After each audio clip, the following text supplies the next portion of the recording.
Bom, então, bom dia, pessoal. Hoje é a nossa aula do dia 8 de agosto, né? A gente vai começar a nossa gravação. Vamos falar sobre custo do empréstimo CPC, tá? Esse CPC, pessoal, ele não é algo assim, digamos, vou desativar o som de todos, aí aqueles que quiserem falar, pode ligar o som, tá bom? O som tá bom aí?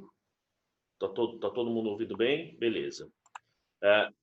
Então é o seguinte, este CPC 20, ele não é um CPC, digamos, difícil, um CPC que faça a gente quebrar tanto a cabeça assim, mas tem alguns detalhezinhos que são importantes, tá?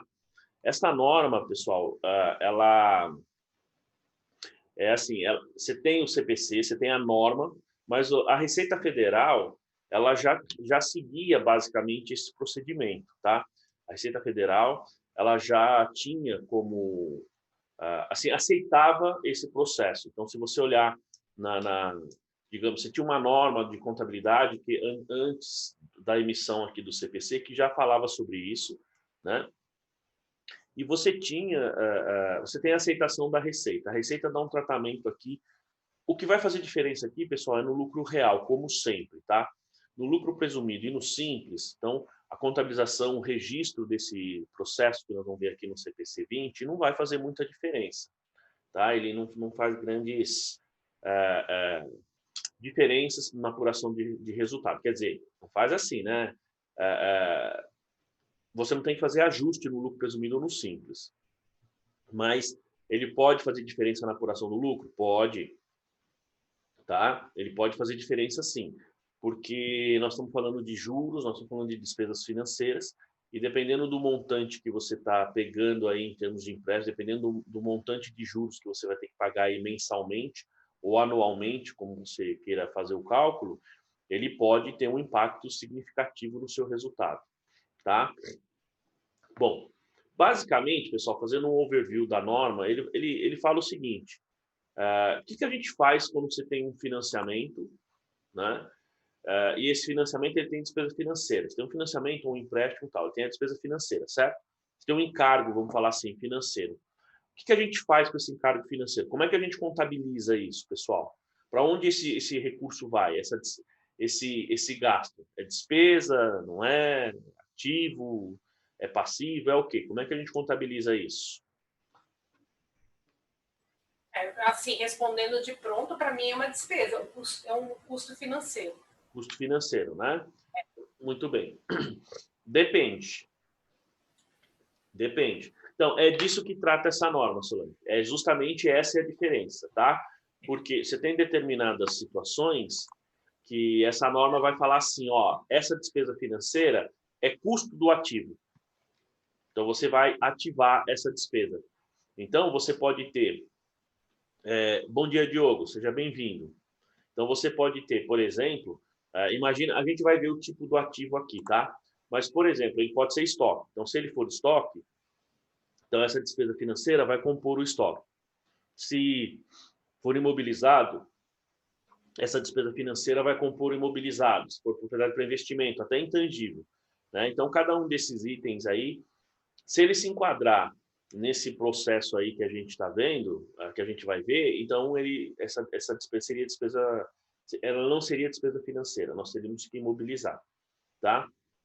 Bom, e no lucro real, como eu disse a vocês, via de regra, a Receita Federal ela aceita, porque assim, na verdade, acaba sendo mais benéfico para ela, para a Receita Federal. Imagina você pegar uma despesa financeira e lançar como despesa naquele período. Então, você diminui o lucro, tá certo?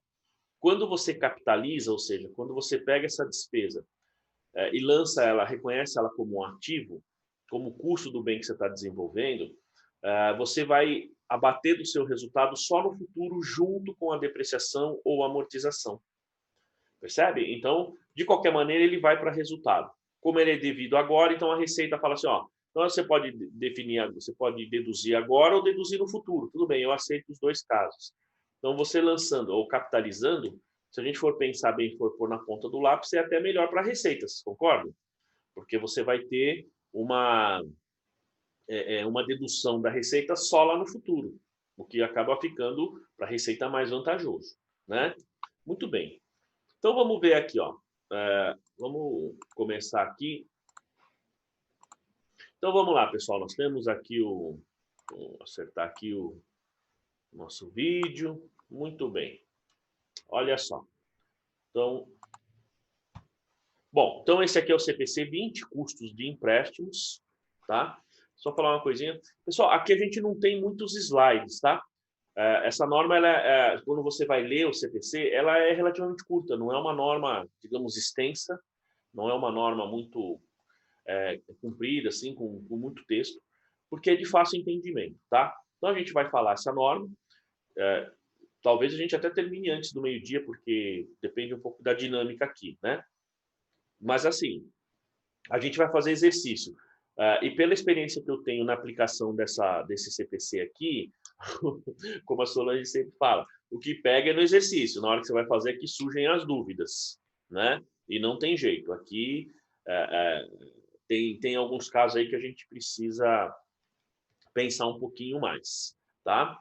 E aí, pessoal, eu vou começar a fazer, vou começar, eu digo assim, eu vou tentar, tá? Fazer. Eu digo tentar porque às vezes não é tão simples assim, a gente precisa tomar um pouco de cuidado. Bom, na graduação, eu estou fazendo o seguinte, eu estou fazendo aulas gravadas, tá? Fazendo aulas gravadas. Então, o pessoal assiste as aulas, e aí eu vou fazer uma espécie de chat, de fórum, né? Que se der certo lá, a gente pode colocar aqui também, né? Para aí, durante a semana, um faz a pergunta, outro faz a pergunta, e aí isso fica lá disponível para todo mundo. Mas o mais importante é que eu vou ver uma forma, aí eu vou falar o porquê que a gente tem que tomar cuidado, de divulgar material para vocês, para ter uma leitura adicional com relação aos slides, tá? Porque eu sei que os meus slides, eles não são aqueles slides lindos, bonitos, né? Com figura, com esquema, porque eu faço questão que seja a norma mesmo, porque aí, pelo menos lendo os slides, vocês estão lendo praticamente a norma, tá? Eu faço isso, como eu já falei, e sempre repito, faço isso mesmo que de propósito, para forçar tecnicamente as pessoas lerem, digamos, pelo menos uma parte da norma. Mas eu vou ver se eu consigo colocar, pessoal, alguma leitura adicional, começar a colocar leituras adicionais para vocês, tá? Falo isso porque eu vou fazer para a graduação algumas coisas e quero ver se faço para vocês. Eu estou dizendo que tem que tomar cuidado porque às vezes a gente pode pegar trecho de livro, tal. Eu não posso ficar divulgando o livro, né? Então, eu vou ver uma forma, não é necessariamente uma promessa, mas vou tentar fazer com vocês também, porque assim vocês vão ter mais, como se diz, vai agregar mais aí no caso de vocês para poder fazer uma leitura complementar, tá bom? Muito bem, vamos lá então. Olha só, então não é, como eu disse, uma norma tão extensa, vamos ver até que horas a gente vai. Bom, pessoal, então custos de empréstimos, olha só. Aqui ele vai tratar, vocês vão ver que, digamos assim, como o nome já diz, você tem aqui, ó, empréstimos, e aqui a gente inclui empréstimo, financiamento, empréstimo bancário, qualquer tipo de, digamos, de captação de recursos, tá? Inclusive quando você pega recursos dos próprios sócios. Não precisa, quando a gente pensa aqui em curso de empréstimos, como a gente está vendo, a gente não precisa necessariamente pensar em somente empréstimo que você faz lá no banco, tá? Empréstimo financeiro, quer dizer, financeiro sim, mas não somente que a fonte seja o banco, tá? Se você pegar de uma controlada ou de uma controladora, enfim, você pode, dependendo do caso, enquadrar esse conteúdo aqui como se fosse, quer dizer, você pode aplicar o que diz essa norma dentro desse tipo de empréstimo também, tá bom? Então isso é possível. Bom, então a gente tem aqui, ó, custos de empréstimos. Então, esse CPC 20, qual que é o objetivo dele? Ele fala aqui, ó, dá o tratamento primeiro. Custos de empréstimos. Nós vamos ver o conceito de custo de empréstimos, tá? Mais para frente ele vai falar o que é custo de empréstimos. Ele fala aqui que são diretamente atribuíveis a, veja que ele vai falar, ó, aquisição, construção ou produção de um ativo qualificável, tá? Um ativo qualificável formam parte do custo desse ativo. Ele vai falar, pessoal, outro conceito importante aqui, ó. Se a gente for pegar aqui, ó, ele vai falar assim, ó. Então, esses conceitos aqui são importantes, a gente vai ver. Custos de empréstimos, ativo qualificável, tá? Outra coisa também, ó, diretamente atribuíveis, tá? Então, esses termos aqui são termos que eles vão fazer diferença no entendimento da norma, tá? Então, voltando, ó, o que ele fala? Então, o objetivo é dar o tratamento adequado aos custos de empréstimos que são diretamente atribuíveis à aquisição, construção ou produção de um ativo qualificável e que formam parte do custo desse ativo. Ele fala aqui, ó, outros custos de empréstimos devem ser reconhecidos como despesa. Então, o que a gente tem, pessoal? Quando você faz um empréstimo, um financiamento, você capta recurso para comprar, produzir, ou desenvolver aí ou construir um ativo.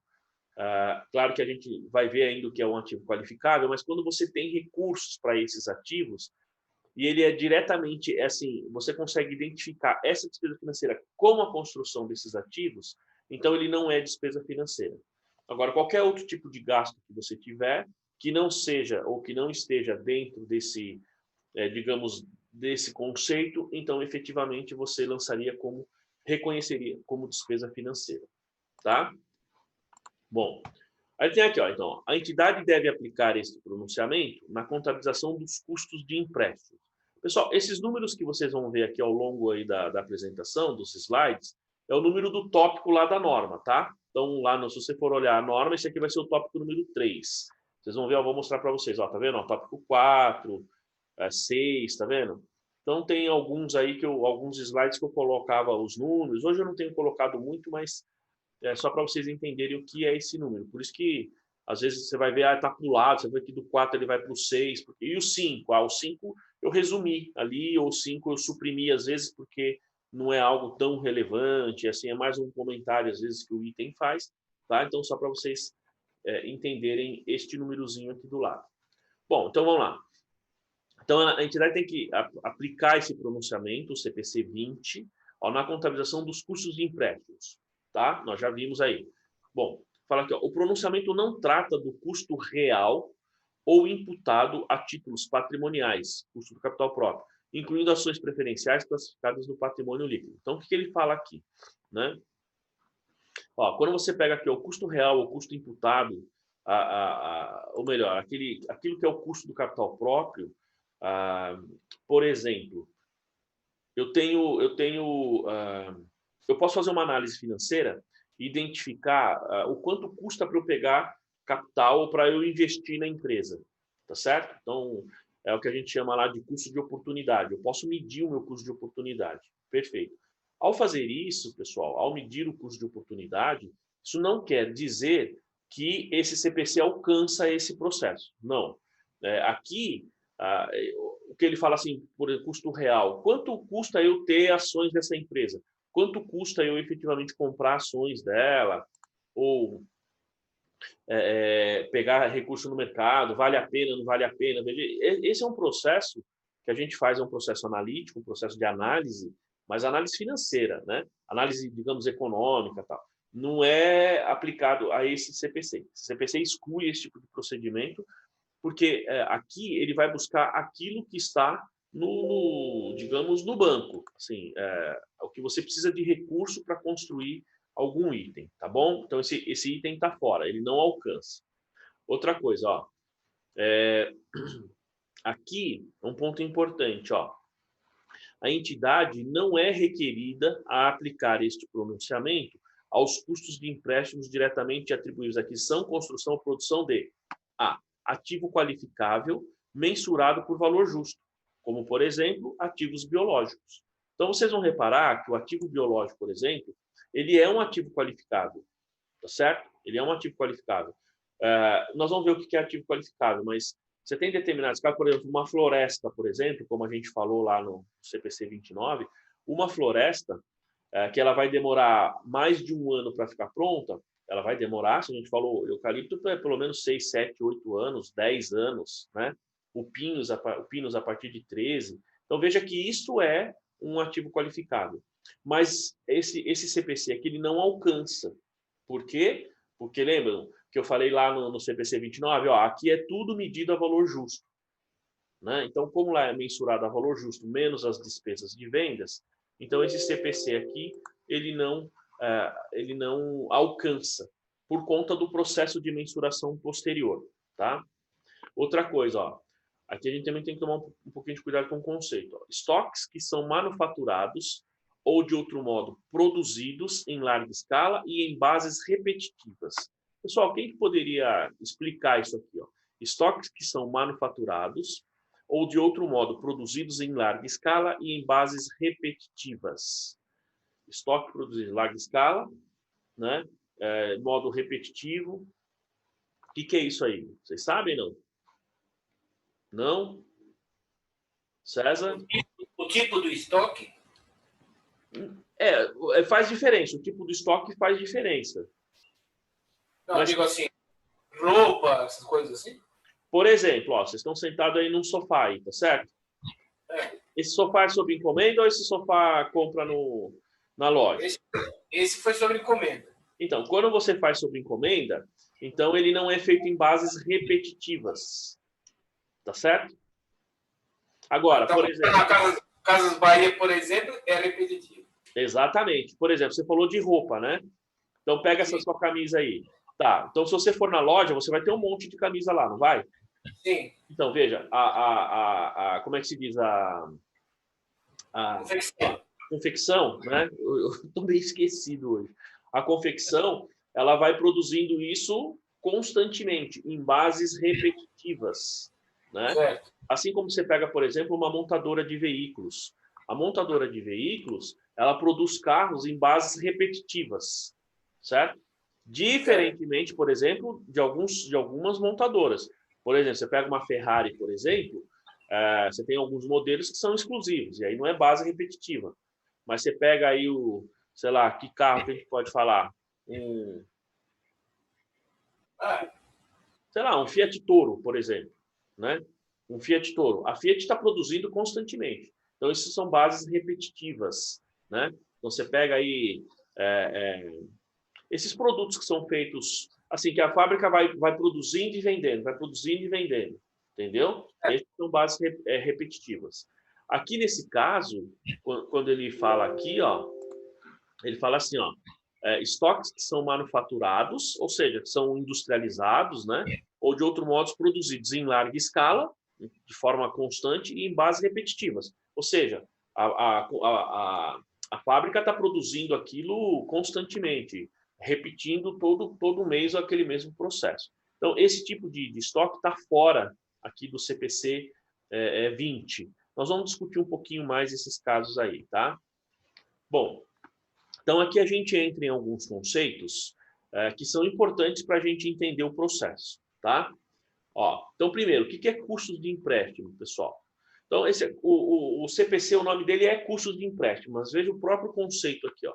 Custos de empréstimo são juros e outros custos que a entidade incorre em conexão com o empréstimo de recursos. Ó, juros e outros custos que a entidade incorre em conexão com o empréstimo de recursos. Ou seja, então, você fez um empréstimo, você fez um financiamento, você tem ali juros, você tem algumas despesas financeiras, você tem algumas despesas, às vezes até despesas que não estão necessariamente ligadas, digamos, ao juros propriamente dito, mas é necessário para que você consiga esse empréstimo. Então, todos esses gastos, eles são considerados custos de empréstimos. Tudo bem? Esse conceito é bem importante, hein? Tá? Bom, aí a gente tem aqui, ó. Esse, então, é o custo de empréstimo. Como eu disse, é juros e outros custos, tá? E aí ele fala o ativo qualificável, pessoal. Como eu disse a vocês, ó, custo de empréstimo, ativo qualificável. Esse ativo qualificável aqui, ele é fundamental para a gente poder também entender o conceito aqui desta norma, tá? Olha o que ele fala, ó. Então, ativo qualificável é um ativo que necessariamente, então veja que ele usa o termo necessariamente, precisa, ó, demanda um período de tempo substancial para ficar pronto para seu uso ou venda pretendidos. Vou repetir, ativo qualificável é um ativo que necessariamente demanda um período de tempo substancial para ficar pronto para seu uso ou venda pretendidos. Bom, ficou claro esse conceito ou não? Certeza? Quando a gente tiver os exemplos, a gente vai ter certeza. Bom, aqui é o seguinte, ó. Se a gente pegar o slide anterior aqui, ele vai falar, por isso que ele fala em bases repetitivas, essa questão do estoque, né? Por que que quando você tem estoques que são bases repetitivas, a gente não tem, como se diz, ele não é considerado ativo qualificado? Justamente pelo fato de ele não levar necessariamente, estou usando o termo que ele falou aqui, um tempo substancial para ficar pronto. Como é base repetitiva, ele está sendo feito todo mês, certo? Então, por exemplo... Então, por exemplo, uma empresa que fabrica piscina, aí o cliente chega lá, eu quero um assim, um assim, um assado. Esse já não é repetitivo. Não, não é repetitivo. Porque normalmente é feito sob encomenda, né? Isso, exatamente. E demora para fazer, sei lá. Isso. Então, mas demora quanto tempo, César? Já uns 15, 20 dias. Então, veja só. Quando ele fala... Então, esse é um ponto importante, tá? Embora a norma não deixe claro aqui, a norma não fala em momento nenhum, mas o entendimento é que esse necessariamente leva um tempo substancial é acima de 1 ano. Tá. Entendeu? Então, isso faz diferença. Então, por isso que essa questão do tempo faz diferença em bases repetitivas. Então, por exemplo, você tem um produto que demora 6 meses para ficar pronto, ele não é um ativo qualificável. Entendeu? Então, vamos supor, se eu fiz um financiamento para produzir um item que vai demorar 15, 20 dias, 6 meses para ficar pronto, a despesa financeira relativa a esse ativo, a esse financiamento, é despesa mesmo. Eu vou chamar de encargo, né? O encargo financeiro desse empréstimo seria despesa. Tá? Certo. Então, imagina, por exemplo, o caso aí que a gente pega lá, como você falou, vamos falar de imóveis, aí você pega Casas Bahias, né? As Casas Bahia, ela está produzindo... É a Bartira, né? As Casas Bahia, acho que é a Bartira que faz. Imóveis Bartira. A Bartira continua com a família Klein. A Bartira não foi vendida, né? Vocês sabiam disso aí, né? O que foi vendido foi as Casas Bahia. Então, Preciso falar com a minha irmã para saber direito. Oi? Preciso falar com a minha irmã para saber direito. Ela é secretária da filha do homem. Do Samuel? Acho que é o filho dele que cuida agora, não é? Agora, faz tempo que eu não falo. Porque eu fiz um trabalho lá logo que foi feita a negociação. E aí eu me lembro que o que foi vendido foi as Casas Bahia, né? E não a Bartira. Mas, enfim. Bom, você pega a Bartira, por exemplo, ela está produzindo móveis. Ela produz e coloca lá, vende, enfim, né? E esse processo de venda, ele é constante. Então, se você pegar a Bartira, se você pegar a própria Volkswagen, por exemplo, sei lá, o que mais a gente tem aí? Vamos ver outros exemplos aí. Bartira, Volkswagen. Isso tá... Sei lá, aproveitando que o Marcelo entrou aí, bom dia, Marcelo. Né? Bom dia. A Yamaha, por exemplo, que ele trabalhava lá na Yamaha, né? Ele está fazendo motos, enfim. Então, todos esses tipos de negócios, digamos assim, eles são repetitivos.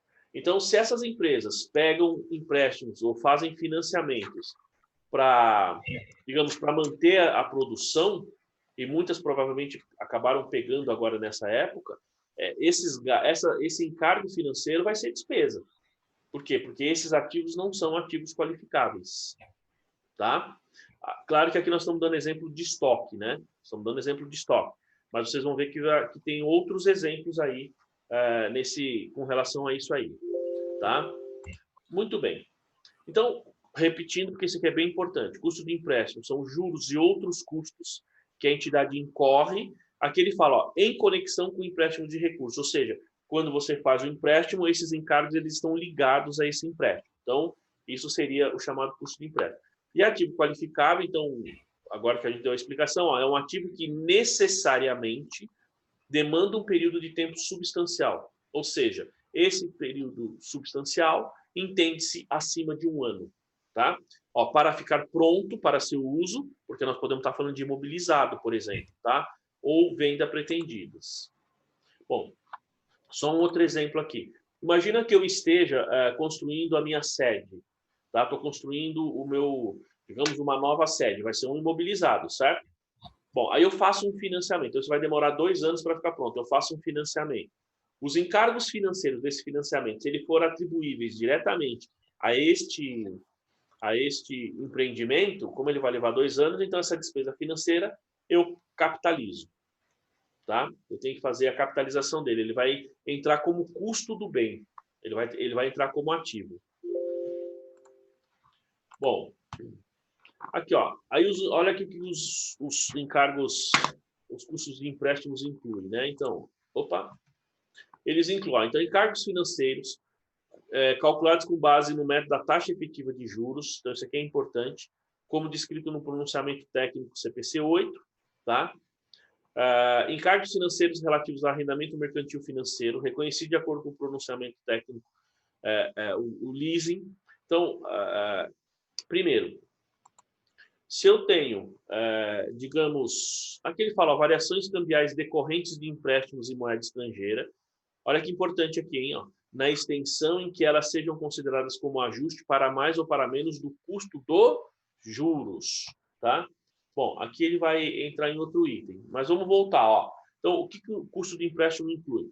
Encargos financeiros, e aqui ele fala, calculados com base no método da taxa efetiva de juros, como descrito no CPC 8 e no CPC 38, que não é mais 38, é 48 agora, tá? E encargos financeiros relativos a arrendamentos mercantis, ou seja, se você tem leasing, então se você conseguiu esse recurso por meio de um leasing, então, o encargo financeiro que tem ali, ele vai ser efetivamente considerado aqui como custo de empréstimo e vai ser capitalizado. E aqui ele fala variação cambial. Mas ele fala de variação cambial, pessoal, porque assim, ó... Bom, primeiro, vamos por partes. O primeiro item está claro, pessoal? Ou seja, quando você faz um empréstimo, eu preciso calcular esse empréstimo utilizando o método da taxa efetiva de juros. O que é esse método? Basicamente, esse método é a TIR. Lembram da TIR, da taxa interna de retorno? Aquele que aprendeu lá na graduação, em análise de empréstimo, análise de financiamentos, né? Enfim, às vezes a gente acha, para que serve isso? A TIR, ela mostra, dentro daquele fluxo de caixa que você tem, dentro daquele empréstimo, você chega na taxa efetiva, tá?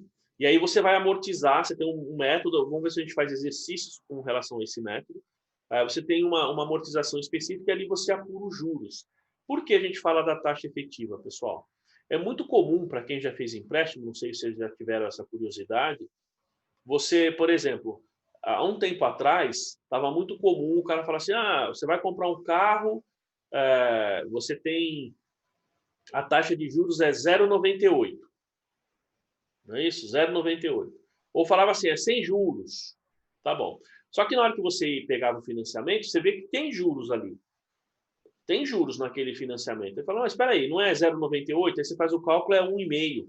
Às vezes 2%. Bom, da onde vem isso? Bom, é porque você tem outras taxas que são embutidas, que são divididas. Aí ele fala assim, a gente não tem juros. O nosso juros é 0,98, mas você tem as outras taxas que são embutidas e são divididas. E aí a taxa efetiva, que é 0,98, passa para 1,5%, 2% e assim sucessivamente. Tá? Então, por exemplo, eu vejo as pessoas falando assim, vou comprar um imóvel e quando eu comprar esse imóvel, no financiamento da Caixa, eu vou financiar também o valor da escritura. Nossa, é a pior besteira fazer isso, na minha opinião.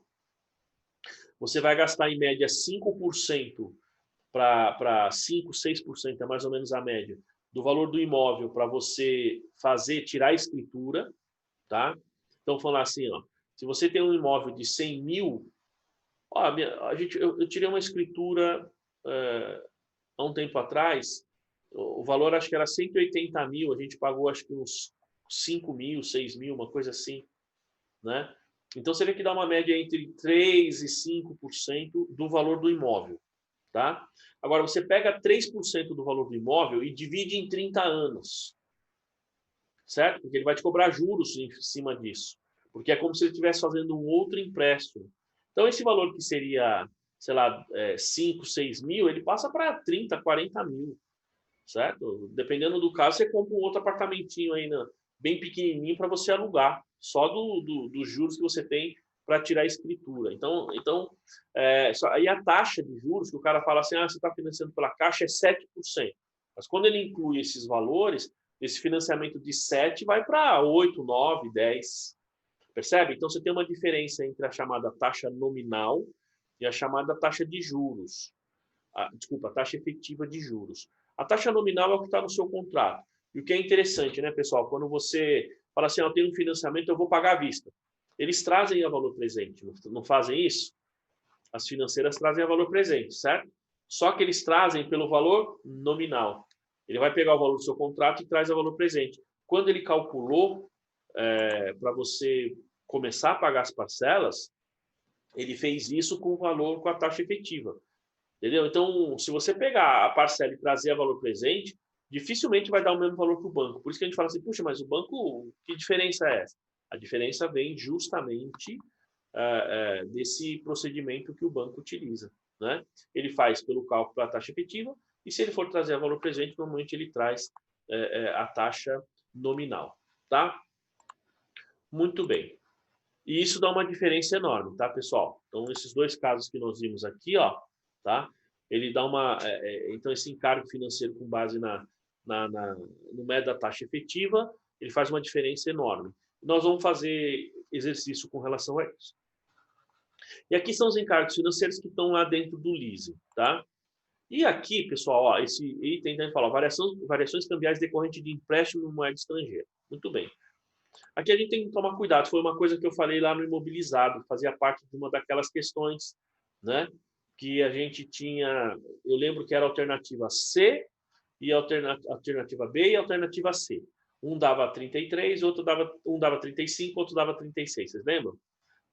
Você tinha uma cotação de 3,3 e uma cotação de 3,5, né? Muito bem. Vejam que ali, aí eu falei para vocês o seguinte, olha, nós temos os instrumentos financeiros.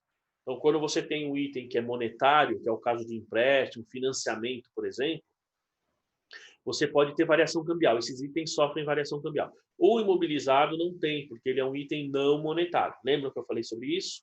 Muito bem. Quando a gente pega aqui esse empréstimo, vamos imaginar um empréstimo que a gente faz lá fora, tá? Você faz um empréstimo lá fora. Como é que a gente contabiliza esse empréstimo aqui? Pergunta, esse empréstimo ele tem variação cambial? Quando a gente pega dinheiro emprestado lá em outro país? Tem? Perfeito, ele tem variação cambial. Pode falar, César. Não, sim, fala assim.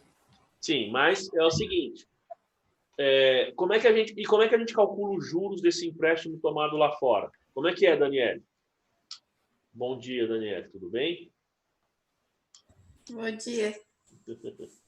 Então, o empréstimo, esses empréstimos no exterior, eu nunca fiz. Eu só fiz a atualização da... acho que é esse mesmo. Você tem que fazer a atualização da moeda na contabilidade, não é? Então, exato. Vejam só, nós temos duas situações que é importante aí. Não sei se a Luciana, Isaías, aí, os juros eu não lembro se eu lançava, se tinha. Porque assim, pessoal, a gente tem variação cambial do principal e variação cambial dos juros. Certo? Nós temos variação cambial das duas situações. Não sei se a Solange tem isso lá na empresa, lá, Solange? Até tem, mas não sou eu que faço o cálculo. Mas os juros, você calcula os juros em dólar e depois você vai fazendo a variação cambial tanto dos juros do principal dólar, quanto dos juros. Quanto do principal. Então, mas não sou eu que faço na prática. A gente chama isso de effects. Foreign exchange, como que chama? Assim, na verdade quando você faz um empréstimo lá fora, tem uma diferença, porque lá fora, né, a gente faz empréstimos com juros simples. Lá fora, em outros países, não tem juros compostos. Juros compostos é no Brasil e mais 2 ou 3 aí no mundo, né? E normalmente economias aí, se eu não me engano, países africanos, tal. Mas via de regra, pessoal, nós não temos juros compostos lá fora, tá? Acho que dos 200 países, basicamente, que a gente tem aí no mundo, na ONU, que a ONU considera que 198 países, alguma coisa assim. A gente nem sabe quantos países tem no mundo. Sabiam disso, não? Sabiam? Depois pesquisem no Google. Quantos países tem no mundo? Vocês vão ver que cada um vai dar uma resposta diferente. Nossa. Tá? Cada organismo que conta os países tem uma resposta diferente. Por quê? Porque tem um determinado organismo que pega determinado país, ele não considera como país, ele considera como território. Tem lugar que território considera como país. Enfim, então a gente não tem um número certo, mas é em torno de 200, aproximadamente 200. Bom, dos 200 países do mundo, pessoal, basicamente, nós temos acho que 4 ou 5 que usam juros compostos. O Brasil é um deles, que é digamos assim, uma aberração aí, que você pega. Veja só que interessante, se você pegar a nossa taxa Selic, que é referência para cálculo de juros, ela está a 2%, certo? Em níveis internacionais. Mas você vai no banco pedir empréstimo, o cara está te cobrando mais de 10. Agora, pergunto, como que pode um negócio desse? Como que o governo permite um negócio desse? Né? E aí, pessoal, uma parte que eu acho muito... permite porque a dívida do governo é financiada por esses mesmos bancos que o governo protege. Sim, exatamente. Exatamente. É mais uma questão política, porque deveria ir lá e martelar os juros e falar, os juros é tanto e acabou. Entendeu?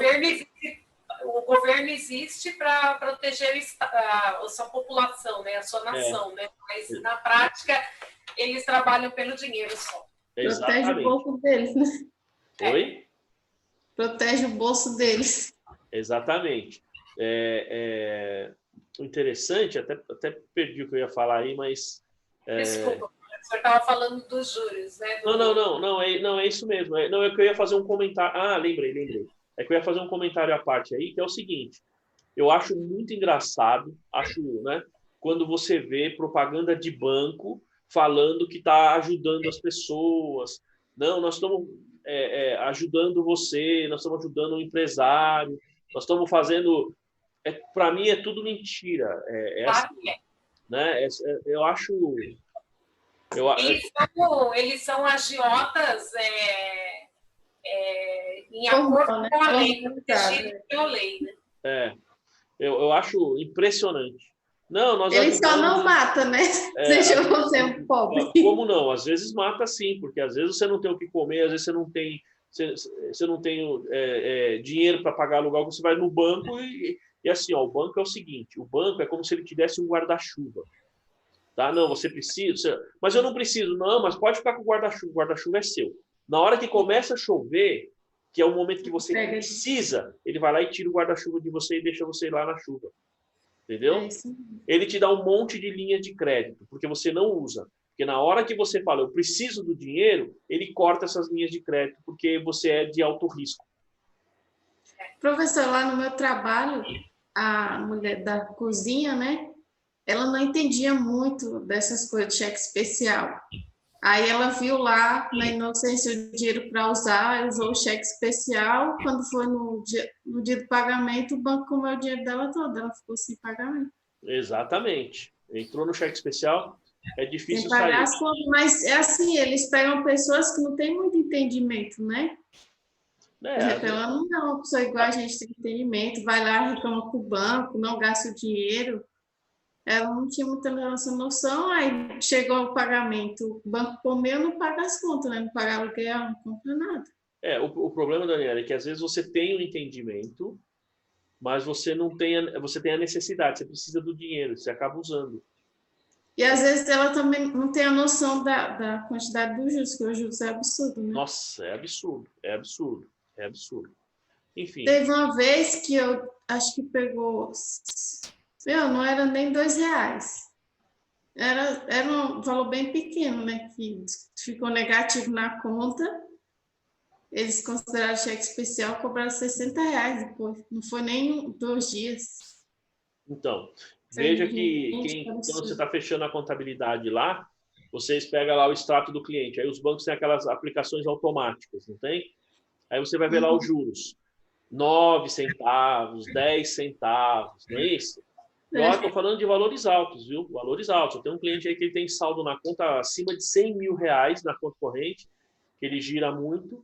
Aí o banco faz essa aplicação automática lá, 10 centavos, 15 centavos. Aí vem a despesa financeira, despesa bancária, R$180. Né? É lamentável. Eu acho realmente impressionante isso. Eu fico realmente... como diz o outro, eu se impressiono. Juros de 0,01. Entendeu? E aí depois o banco fica fazendo propaganda. Não, nós estamos aqui para te ajudar. O que eu posso fazer por você hoje? Se afasta. Aí no extrato, professor, tarifa, 200 pau de tarifa. Exatamente, é isso aí. Aí você vai pagar os juros, entendeu? Então, o que eu posso fazer para você hoje? Não cobra juros, diminui os juros. Cobra um juros realista, mas não, é uma coisa impressionante, né? Enfim. Então, acho que um dos cânceres que a gente tem nesse país são os bancos, tá? Por mais que a gente... o problema é político, também concordo, mas se os bancos facilitassem a vida dos empresários, emprestando dinheiro, esse tipo de coisa, acabou, não precisava ficar... O banco, o governo ia dar os R$600 para as pessoas que estavam precisando por conta da pandemia, né? Os bancos já tinham falado que se caísse na conta, tivesse devendo cheque especial, ele ia cobrir cheque especial. Então, não adianta. Então, o governo ia dar dinheiro para banco.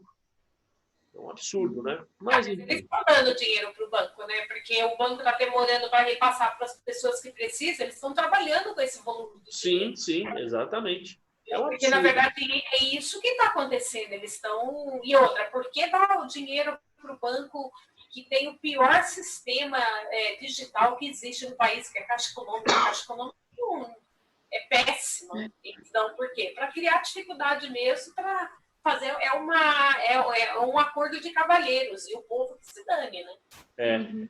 Aí depois vai propaganda que ajudou o povo. É tudo mentira isso, é só ilude as pessoas. Outro dia eu estava num evento lá da Embi Morumbi, aí tinha um professor lá, eu nem conhecia o professor, né?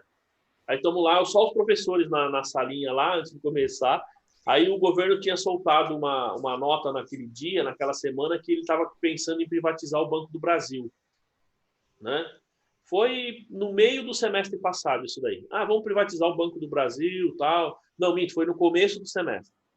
Aí a gente estava conversando lá, eu e mais 2 professores, e eu falei assim, aí um professor estava lá, não, que o governo, eu acho um absurdo querer privatizar o Banco do Brasil, não sei o quê. Sabe o que eu falei? Eu falei, professor, eu sou a favor, mas como vai privatizar um banco que dá lucro de 6 bilhões? Tal? Eu falei, professor, o senhor trabalha com o quê?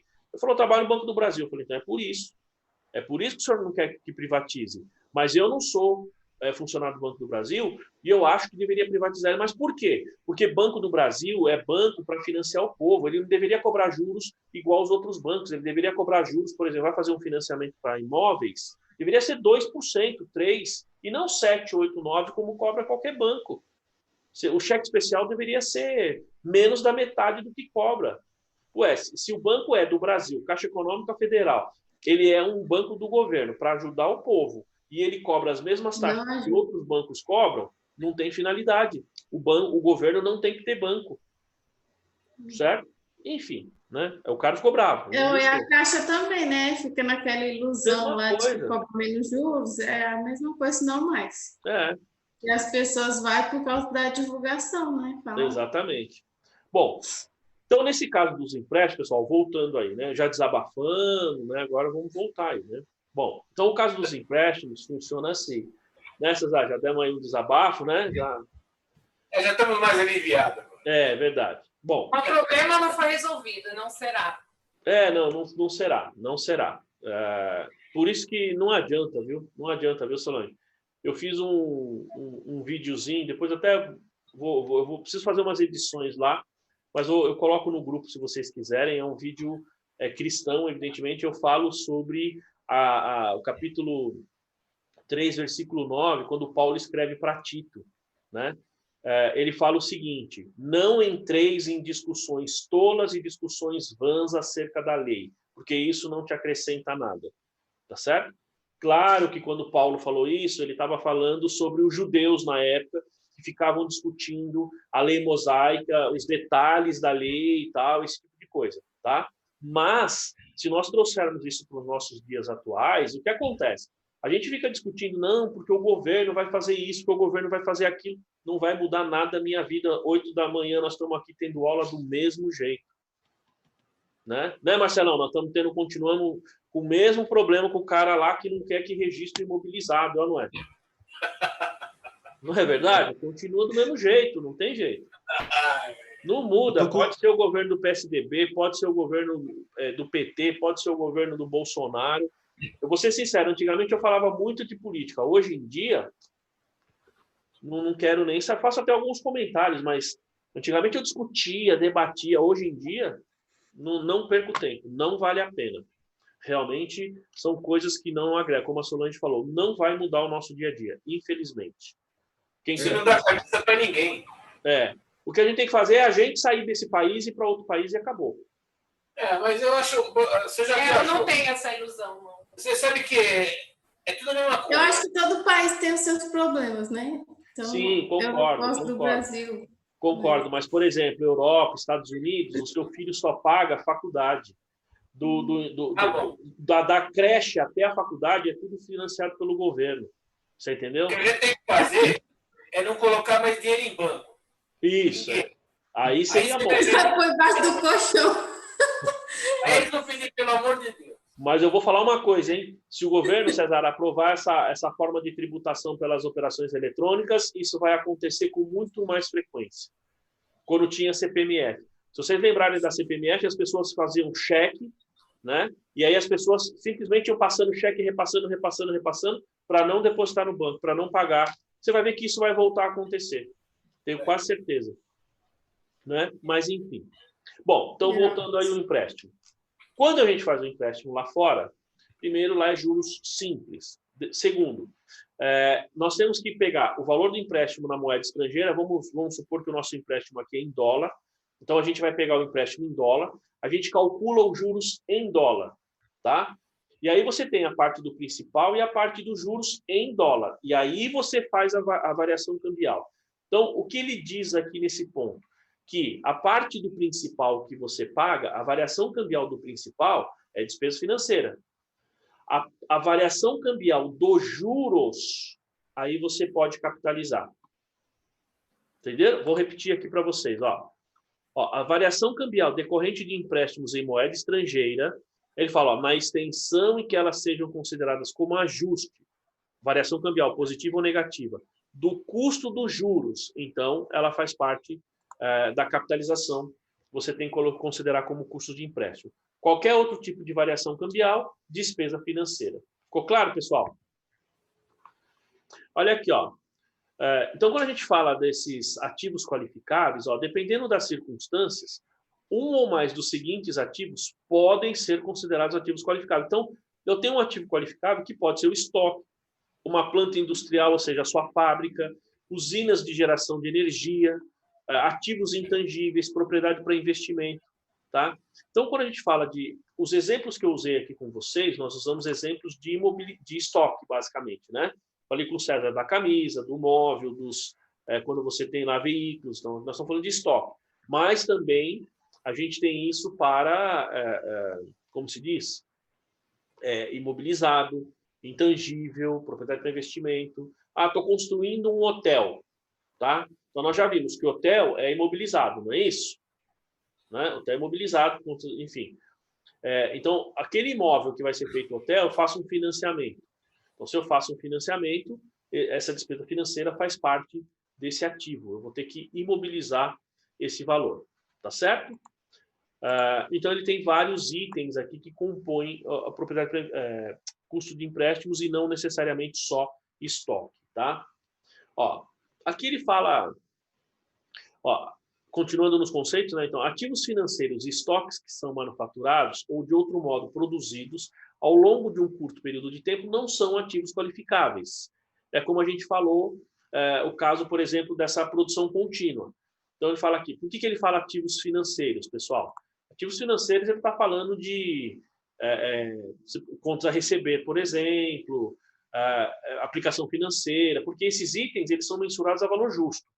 Tá? Então, ele não entra aqui nesse conceito. Agora, o estoque, que é repetitivo, que você leva pouco tempo para produzir, então, efetivamente, ele não são ativos qualificáveis. Tá? Eu vou fazer uma pergunta para vocês aqui.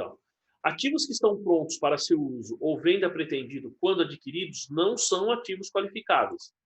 Por exemplo, eu comprei um imóvel para venda. Tá? Então, eu comprei e vou, sei lá, deixa eu mudar meu exemplo. Eu comprei um imóvel para uso, só que eu financiei esse imóvel. Tem a despesa financeira relativa a esse imóvel, tá?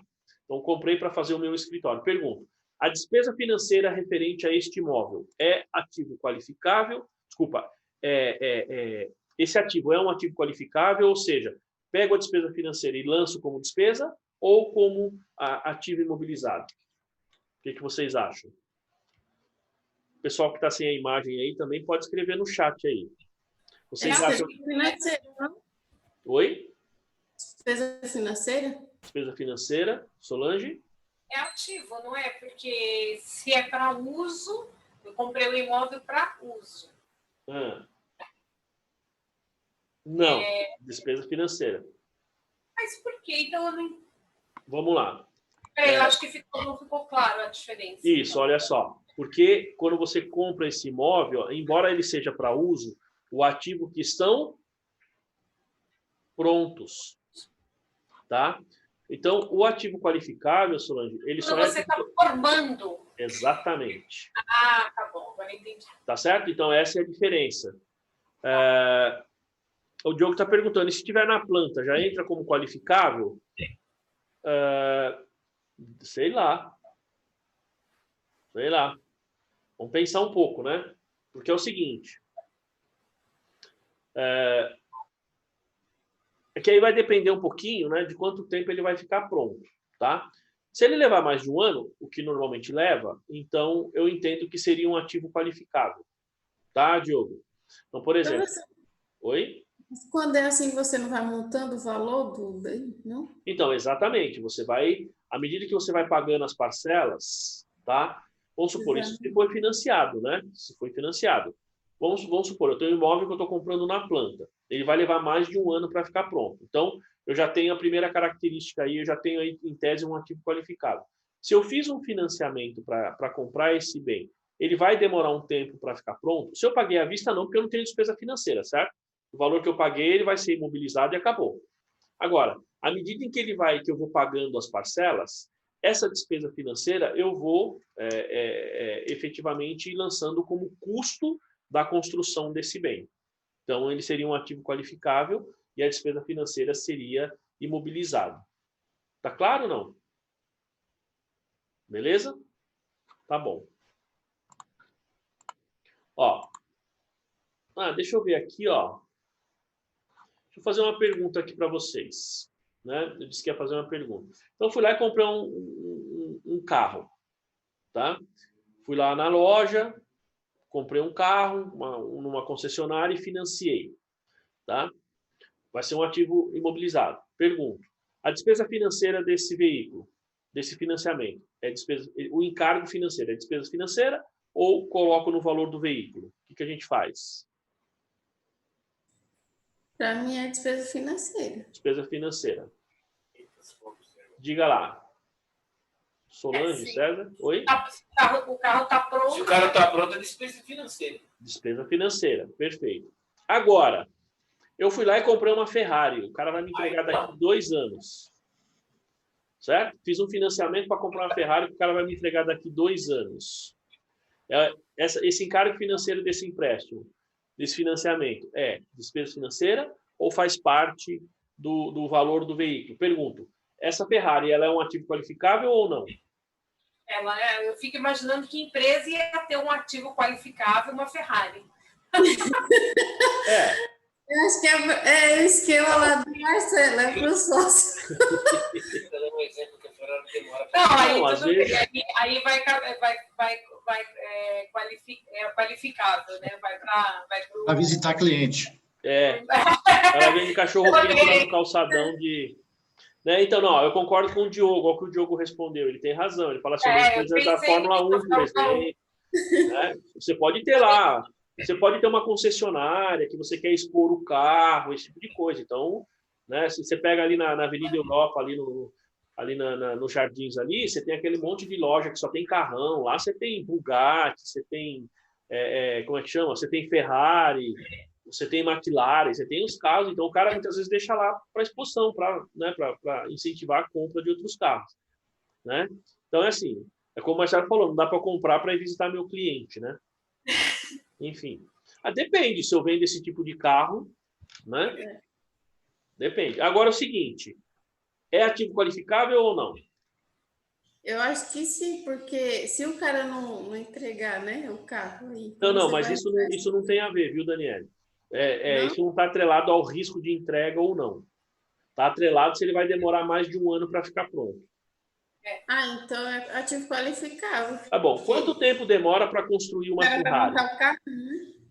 Não sei, eu nunca comprei. Eu nunca comprei, não sei, né? Mas A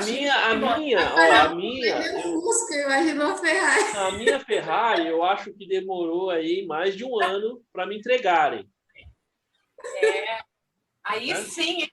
Então, aí eu vou ter que falar com o tio dela, que o sobrenome do tio dela é Ferrari. Então. Professor, Uma pergunta aí, importante do Diogo aqui, uma pergunta importante do Diogo. O Diogo está perguntando assim: então, ativo qualificável tem a ver com a atividade da empresa? Não necessariamente, Diogo. Ele tem a ver com o processo de construção, tá? Se o ativo que você está construindo, ou melhor, aquele que está comprando esse ativo, se ele vai demorar mais de um ano para ficar pronto. Vamos lá. O caso da Ferrari, basicamente, eu entendo que não é ativo qualificável. Você não demora mais de um ano para produzir um carro, tá certo? Aí você vai falar, mas peraí, eu vou comprar uma Ferrari, eu fico 2 anos na fila, certo? Por que você fica 2 anos na fila? Quando você normalmente compra uma Ferrari. Por que, César? Infelizmente, tem um monte de gente que tem dinheiro e fica lá esperando para adquirir uma. Então, você percebe que o valor o tempo que você espera, não é necessariamente que o carro demora 2 anos, é porque tem muita gente na sua frente. E o carro é feito à mão, praticamente, né? Mas mesmo assim ele não leva mais de um ano, né, César? Aí eu já não sei. Eu acho que não leva um ano, não. Acho que não leva outro também que esses carros são produzidos de acordo com o pedido do cliente, né? Às vezes eles mudam alguma coisa, tem que fazer a peça. Será que tem uns que pagam propina para fabricar antes? Não é que às vezes o cara tem muito dinheiro, ele é uma personalidade e tal, então às vezes eles passam na frente, provavelmente deve acontecer isso. Mas assim, eu tenho certeza que por mais sofisticado que seja o carro não demora mais de um ano para fazer. Né? Tenho quase certeza disso. Deve demorar uns 6 meses, né? Eu também acho. Agora, se eu tivesse uma Ferrari, eu lançava investimento, igual o quadro. Dependendo do caso, sim. Né? Valeria a pena, né? É igual aquele apresentador lá, como é o nome dele? Aquele que corre de carro, inclusive, Puxa, esqueci o nome dele. Puxa vida. Ele tem um carro de Fórmula 1 grudado na parede. Já viram isso daí, não? Não. O Otávio Mesquita. Já viram? Já viram o carro dele, não?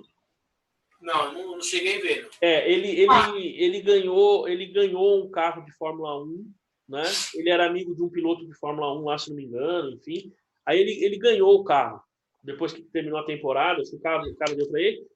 O carro dele fica exposto, grudado na parede, na sala da casa dele. Esse é um negócio bem legal. Já vi algumas reportagens, já vi 2 vezes uma reportagem falando sobre isso, né? E assim, aí ele falou que ele era amigo eu esqueci o nome do piloto, um piloto bem conhecido, e deu o carro para ele, e ele colocou lá. Então, para ele seria investimento, né, Marcelo? Seria digamos assim, uma peça de decoração, vamos falar assim. E é como ele deixa realmente o carro lá na sala da casa dele, né? Mas assim... Leva de 18 a 24 meses para fabricar uma Ferrari. Então, mas é para fabricar ou para entregar? Para fabricar. Você está falando de entregar, contando o prazo de frete, vindo lá da Europa para cá, essas coisas? Não, é assim, por exemplo, eu peço o carro em 1º de janeiro. Quanto tempo a fábrica demora para fazer esse carro? Não, está falando que é de 18 a 24 meses, e dependendo se for uma Ferrari com alguma coisa especial, a demora é de 5 anos. Então, Solange, mas aí eu não acho que seja o processo de construção. Eu acho que, embora ele está falando o tempo de construção aí, eu acho que é o tempo que você leva para receber o carro. Será? Não é o que está escrito aqui super interessante. Então vamos lá. Se realmente, vamos supor, o carro demorar de 18 a 24, né, Solange, você falou? Se ele demorar para ser produzido, tá? De 18 a 24 meses, e eu fizer um financiamento, então é um ativo qualificável. Certo? Aí é um ativo qualificável, não temos dúvida. Agora, se eu tenho lá, vou comprar uma Ferrari, e eu vou demorar 24 meses, 2 anos para receber o carro, porque tem muita gente na fila, aí nós estamos falando de um ativo não qualificável. Falando somando fabricação e entrega. Basicamente fabricação, né? Eu entendo fabricação, César. Porque, assim, às vezes você... Fica lá um tempão para ser entregue também. Porque vamos voltar aqui na norma, ó. Quer ver, ó? Ó o que ele fala aqui, ó. Voltando um pouquinho, tá? Ele fala aqui, ó. Quer ver? Ó, ativo qualificável é um ativo que necessariamente demanda um período de tempo substancial para ficar pronto para seu uso ou venda. Entendeu? Então, ele usa o termo uso ou venda. Nós paramos aqui, né? Então, por exemplo, quando você tem um ativo qualificável, ele demora bastante, mas é para entrega, e aí eu não entendo que seja um ativo qualificável. Tá? Se ele demorar mesmo, como a Solange está falando, eu acredito, né? Tem carro que demora bastante mesmo. Né? Você pega carros que são tão exclusivos que os carros chegam a demorar 5 anos. Oi? Seria como antecipação do pagamento, no caso? Não, você vai capitalizando. Porque, por exemplo, imagina que você fez um empréstimo. Tá? Vamos imaginar que você deu uma entrada, provavelmente você vai ter que dar uma entrada para fazer esses carros. Tá? E aí você fez um empréstimo para isso. Então, aquela parte, ele seria imobilizado em andamento, pensando em imobilizado, né? Ele seria imobilizado em andamento. E aí, todo mês, a parcela que você tem lá do financiamento, ele vai estar no seu passivo, a parte que vai estar já está no seu imobilizado, e a despesa financeira que você vai pagando mês a mês, você vai lançando como imobilizado também, imobilizado em andamento. É assim que deveria ser. Tá? Solange gostou da Ferrari ali, hein, Solange? A Lamborghini diz que leva 1 ano para ficar pronto. Aí, tá vendo? Então, se você pega uma Lamborghini, por exemplo... Já vou comprar a Lamborghini. Ela já não é um ativo qualificável, né?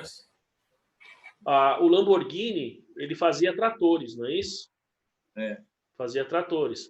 Você sabe por que ele começou a fazer carro? Sabem, não? Porque o Lamborghini... Acho que é o Lamborghini, O Lamborghini, acho que é. O Lamborghini, ele fazia tratores. E aí, ele comprou uma Ferrari. E o câmbio da Ferrari é ruim, é duro. E aí ele chegou para o Enzo Ferrari, o Lamborghini chegou para o Enzo Ferrari e falou: você não sabe fazer carro, porque o câmbio do seu carro é ruim. Ele falou: então faz um carro melhor. Ele falou: eu vou fazer. E aí ele começou a construir os carros. Aí que o câmbio, se não me engano, é realmente melhor, né? Eu preciso ver, porque quando eu ando com a Ferrari, eu realmente sinto que é mais... Quando eu pego minha Lamborghini, realmente eu mudo a marcha mais facilmente. Carro esportivo, geralmente, o câmbio é bem duro mesmo. Porque você tem que dar uma forçada aí para... Leva 24 horas para fazer um carro comum. Aí, tá vendo? 24 horas. Viu? Um carro comum é muito rápido. Eu já levei alunos lá na Volkswagen, viu, Solange? Por 2 vezes. Então, você vê o carro, é uma coisa impressionante. Você vê o carro, a carcaça dele chegando na linha de produção, e aí, assim, e depois você vê o carro sendo já finalizado lá no final. Você andando na linha de produção é mais rápido do que a montagem do carro. Porque a esteira onde vai o carro, ela anda 2 metros por minuto, se não me engano. E aí o cara vai em pé, montando, tal, encaixando, e o carro vai... É uma coisa impressionante a rapidez que você vê o carro ficando pronto. É muito rápido, realmente. Mas eles falam aqui na reportagem que quando o carro chega desmontado na linha de montagem, ele já está pintado, já está tudo pronto. Então, ele só é montado. Então, eles falam que esse processo leva muito pouco tempo, mas o processo... Algumas horas. O processo como um todo leva 26 horas. 26 por conta da pintura. 24 a 26. Por conta da pintura. Que demora um pouco mais. Diga, Marcelo. Sai de... Que nem na Yamaha, quando eles montam a moto, se eu não me engano, são 10 motos por minuto. Então, tá vendo? É uma quantidade absurda. 10 motos por minuto é impressionante, né? Pessoal, na segunda... Se a linha para, eles não recuperam, não. Não, né? Então, vejam que esse tipo de bem, Isso não é pessoal, recuperado. esse tipo de bem são ativos não qualificáveis. Ainda que eu faça empréstimo, financiamento para manter essa linha de produção, eles não são qualificáveis. Tá? Pessoal, na Segunda Guerra Mundial, fazia-se um avião por hora e um navio por dia.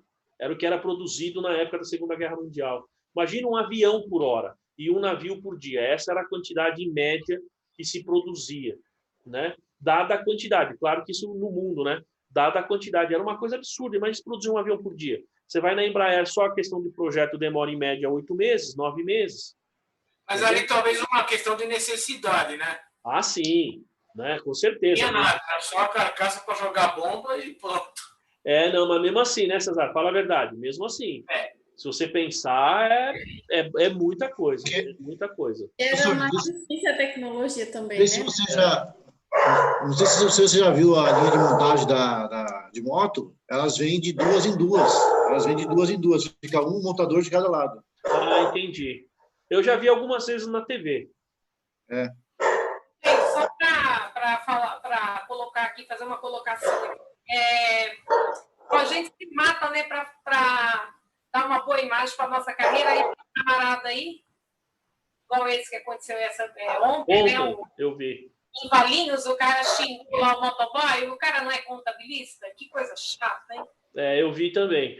Você acredita que a gente devia agora falar para o CRC que ele fica soltando muitas vezes nota porque o cara faz uma piadinha na Globo, mas isso aí denigre. Claro, a nossa imagem não, porque não é algo profissional que foi feito ali, mas mesmo assim, o CRC, o CFC, na minha opinião, deveria soltar uma nota de repúdio com esse cidadão. Né?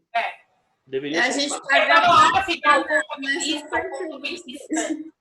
exatamente. Enfim. A catástrofe anual não tem nada, é só esses cursos aí que eles põem, né? Absurdo, eu achei isso um verdadeiro absurdo. Mas vamos lá.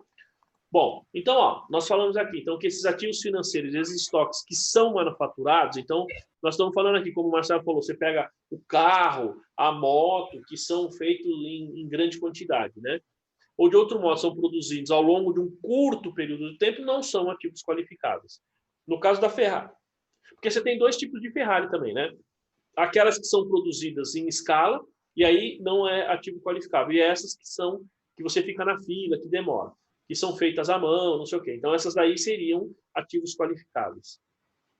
Quando você compra ativos que estão prontos para uso ou venda, então eles não são ativo qualificável. Então, é o caso de eu comprar um imóvel, de eu comprar um veículo, de eu comprar, sei lá, comprei um hotel, financiei, beleza, comprei uma empresa. Bom, ali você já comprou, aquilo já está pronto para uso, então efetivamente você tem ali um ativo não qualificável porque já está pronto para uso, tá? Muito bem. Muito bem, Então, a entidade deve capitalizar os custos de empréstimos que são diretamente atribuíveis à aquisição, construção ou produção de ativo qualificável como parte do custo do ativo.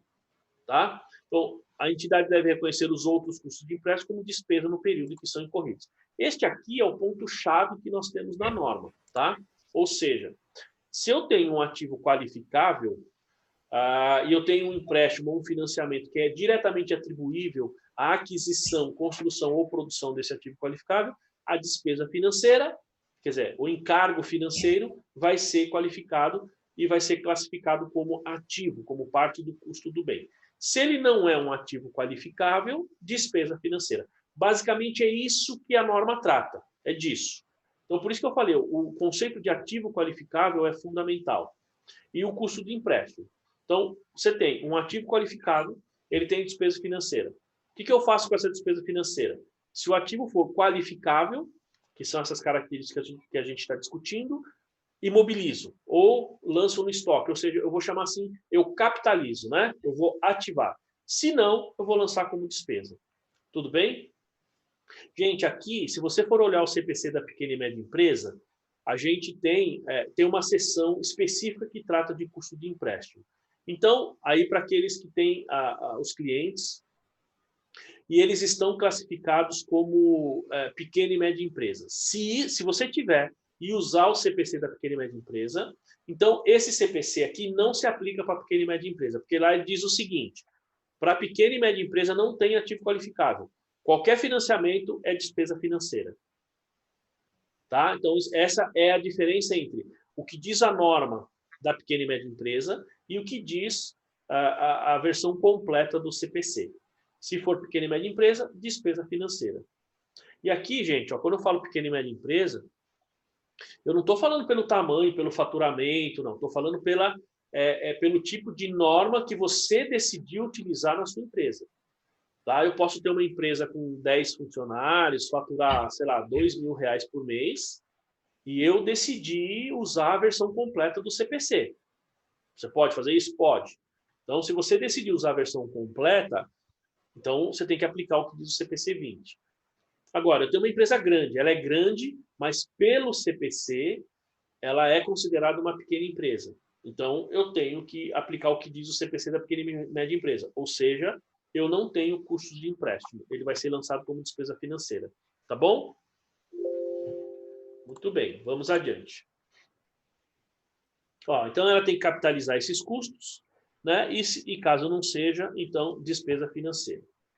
Bom, pessoal, então aqui a gente falou aqui a gente está, então, entrando na parte do reconhecimento. Esqueci de falar, né? Ó, custos de empréstimos que são diretamente atribuíveis à aquisição, construção ou produção de ativo qualificável devem ser capitalizados como parte do custo do ativo. Beleza, nós já falamos isso. Quando for provável que eles irão resultar em benefícios econômicos futuros para a entidade e que tais custos possam ser mensurados com confiabilidade. Muito bem, aqui, ó, ele está dando o conceito que a gente tem do ativo, ou seja, nós falamos isso essa semana aí quando a gente falou de ativo biológico, quando a gente falou de ativo intangível. Para que eu possa reconhecer um ativo, eu preciso ter o custo mensurado com confiabilidade e, 2, ter certeza de que aquele custo vai me trazer benefício futuro. Certo? Então, se eu não conseguir calcular os juros, o que é difícil, né, pessoal? Quando você pega um empréstimo, é muito difícil você não conseguir calcular. Então, eu lançaria ele como despesa financeira. Mas, via de regra, é muito difícil você ter, digamos, algo que você não consiga classificar, né? Ou não consiga mensurar. Bom, isso aqui é uma coisa importante também, ó, pessoal. Nós não temos mais isso aqui no Brasil, já teve. Ó, quando a entidade aplicar o pronunciamento técnico CPC 42, contabilidade e evidenciação em economia altamente inflacionária, isso não tem no Brasil, ele ainda não foi aprovado, ó, ou a sistemática de correção monetária integral, enquanto não aprovado esse pronunciamento, porque aqui no Brasil esta norma não foi aprovada, mas em outros países utiliza. Ó, deve reconhecer como parte dos custos de empréstimos atribuíveis aos ativos apenas a parcela excedente à inflação. Bom, o que ele fala aqui, pessoal? Vamos lá na Venezuela, inflação de 1 milhão% ao ano. Tá? 1 milhão. Né? Veja, e nós já tivemos esses casos no Brasil aí, não é da minha época, mas eu li bastante, meus pais me falavam, tal, né? A época do Sarney, antes aí, então nós tínhamos inflação aí 80% ao mês. Muito bem. Vejam que naquela época, pessoal, os juros era baixo. Você tinha os juros baixos e a inflação muito alta. Hoje é o contrário, você tem uma inflação baixa, mas os juros muito altos, né? Então, o que ele diz nesse ponto? Quando você está numa inflação, num país, né, que tem uma inflação que é considerado de alta inflação, né, ou altamente inflacionário, o que você tem que fazer?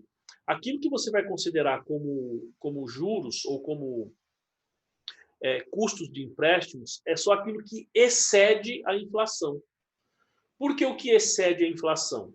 Porque aquilo que exceder a correção dos valores é juros, certo? Então, e é um cálculo que não é tão simples de fazer. Você precisa calcular. Você vai pegar ali, fazer o cálculo da inflação, da atualização da moeda referente ao seu empréstimo, seu financiamento e os juros, e ver o quanto você está pagando além disso, tá? O além é que é custo de empréstimos. Aquilo que você está pagando a mais vai ser correção monetária, vai ser despesa financeira. Como nós tínhamos lá atrás, nós tínhamos receita de variação monetária e despesa de variação monetária. Tá? Muito bem. Ficou claro esses pontos aqui, pessoal? Ó, então, vamos lá. Só para finalizar aqui o reconhecimento. Ó, como eu disse, esses slides eles são rápidos, né? Então, ó, ela tem que capitalizar esses custos de empréstimos, né? Como parte do custo. Ela tem que reconhecer os outros como despesa. Ela só vai reconhecer esses custos se eu conseguir mensurar o custo, se eu tiver certeza que ele vai trazer benefício. E quando eu tiver numa situação altamente inflacionária, eu reconheço como custo de empréstimo somente o excedente à inflação, tá? Bom, aqui ele fala, então, ó, custos de empréstimos que são elegíveis à capitalização, né? Aqueles que efetivamente eu posso considerar como despesa financeira que eu vou lançar como imobilizado. Ó, lá no item 10, ele fala assim, os custos de empréstimos que são atribuíveis diretamente à aquisição, construção ou produção são aqueles que seriam evitados se os gastos com ativo qualificável não tivessem sido feitos. Se eles tivessem evitados aqui, a gente chama de gastos incrementais. Ou seja, um gasto incremental é aquele que só existe porque eu peguei um empréstimo. Se eu não tivesse pego o empréstimo, ele não aconteceria. Então, quais são os gastos elegíveis? São aqueles que acontecem porque eu fiz um financiamento, porque eu fiz um empréstimo, porque eu tomei recurso de terceiros. Se isso acontecer, então ele é elegível. Agora, se ele acontece independentemente de eu ter esse empréstimo ou não, então nós temos aí uma despesa financeira. Ficou claro, pessoal, esse ponto? Muito bem. Ó, quando a entidade toma emprestados recursos especificamente com o propósito de obter um ativo qualificável particular, os custos do empréstimo que são diretamente atribuíveis ao ativo qualificável podem ser prontamente identificáveis. É o que eu falei, dificilmente você pega um empréstimo, você não consegue definir qual é o valor dos juros, né? Ou quais os encargos que você tem a partir daquele empréstimo. Tá? Gente, só um comentário que eu esqueci de fazer, que eu acho importante. Vejam que a Receita Federal ela já utiliza esse procedimento. Porque quando você compra um imóvel na pessoa física financiado, tá? Vamos lá, eu comprei uma casa financiada, pessoa física. Como é que eu lanço na minha declaração pessoa física esse imóvel? Como é que a gente faz? Tem duas formas, né, professor? Como é que é, Marcelo? Eu sei de uma só, mas vamos lá, quais são as duas? Ou você lança no bens e direitos e vai apropriando o valor conforme você vai pagando e lança na dívida, né? E você vai apropriando o valor conforme você for pagando a dívida. Ou você lança todo no bem direito e lança só na dívida, lá no pagamento da dívida, né? Então, Marcelo, sinta informar. O que eu saiba, não pode lançar na dívida quando você financia o imóvel. Você apropria tudo como bens de direitos. Pelo que eu lembro que eu li. A Solange tem razão, Marcelo. Essas duas formas que você falou estão erradas. Tá? Porque é o seguinte, olha só. E aí é uma coisa interessante que o próprio conceito que nós estamos vendo aqui agora é esse aplicado na compra de um imóvel. Você não deve fazer esse tipo de lançamento, Marcelo, pelo seguinte, porque você pode fazer a pessoa cair na malha fina. Imagina, tem duas situações. O que você falou eu paguei 100 mil no imóvel financiado, certo? Então eu peguei os 100 mil, lanço 100 mil lá no meu bens e direitos e lanço a dívida de 100 mil no passivo, certo? E aí eu vou abatendo só o passivo, correto? Essa é uma forma que você falou. A outra eu lanço bem, lanço passivo e vou acrescentando no bem. Se você fizer isso, o que vai acontecer? Primeira opção, lancei 100 mil no meu ativo, lá no meu bens e direitos e o financiamento. Se você fizer isso, você não vai utilizar-se do benefício que dá esta norma aqui. Certo? Primeira coisa. Porque quando você acabou de pagar o financiamento, você fez um financiamento de um imóvel de 100 mil, você pagou 700 mil, só que o bem está lá por 100 mil. Imagina o ganho de capital que você tem na venda desse imóvel depois. Percebeu? Eu não sabia que era esse o motivo. Agora eu complementei o conhecimento. Então, na verdade, se você pensar bem, é porque assim, a Receita, ela considera justamente o conceito aqui. Quer dizer, ninguém me falou, viu, Solange? Eu acho que é isso. Não, mas eu entendo que seja isso, porque não tem outro motivo. Porque o que a Receita faz? O correto de fazer? O segundo ponto, eu lanço lá no meu financiamento e lanço lá no meu bem. E à medida que eu vou pagando, eu baixo o financiamento e aumento o meu imóvel. Essa é a segunda opção, não é? Bom, fazendo isso, Marcelo, é um problema muito sério e provavelmente seu cliente vai cair na malha fina. Pelo seguinte, você precisa ter 2 vezes o valor do caixa. O valor que você pagou o financiamento e o valor que você aumentou no bem. Então, você precisa ter caixa 2 vezes para comprovar uma única operação. Entendeu? Então, não vale a pena fazer dessa maneira. Se você pegar lá o perguntas e respostas da própria Receita, ela vai falar assim, você vai lançar no bens e direitos somente aquele valor que você pagou. Só o que você foi pagando. À medida que você vai pagando, você vai... mas sem lançar nada no passivo. Sem lançar nada como dívida. Né? Eu vou compor o valor, né? Não, é tudo no ativo. Não, eu acho que isso para ser errado. É isso mesmo. Você lança no bem direito, aí você põe lá na descrição. Tendo pago no ano tal, X valor. Isso mesmo. Sem lançar nada lá nas dívidas. E veja que quando você faz isso, você paga o principal mais os juros. Ou seja, como você paga o principal e os juros, em tese, no meu entendimento, a Receita está utilizando esse conceito que a gente está vendo aqui. Ou você lança o valor cheio lá no bem direito e vai só amortizando a dívida lá na... Mas esse não é o correto. No próprio Perguntas e Respostas. Sabe por quê, Marcelo? Porque se você fizer isso, tudo bem, você tira o caixa só uma vez. Mas o que acontece? Por exemplo, você financiou seu imóvel em 10 anos. E os juros que você paga? A Receita deixa você capitalizar esses juros, que é o conceito dessa norma aqui.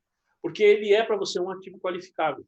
Então, se você lança o valor cheio lá e depois só vai amortizando na dívida, o que vai acontecer? Você não se beneficia do valor efetivo que você pagou. Os juros você vai se perder ao longo do tempo.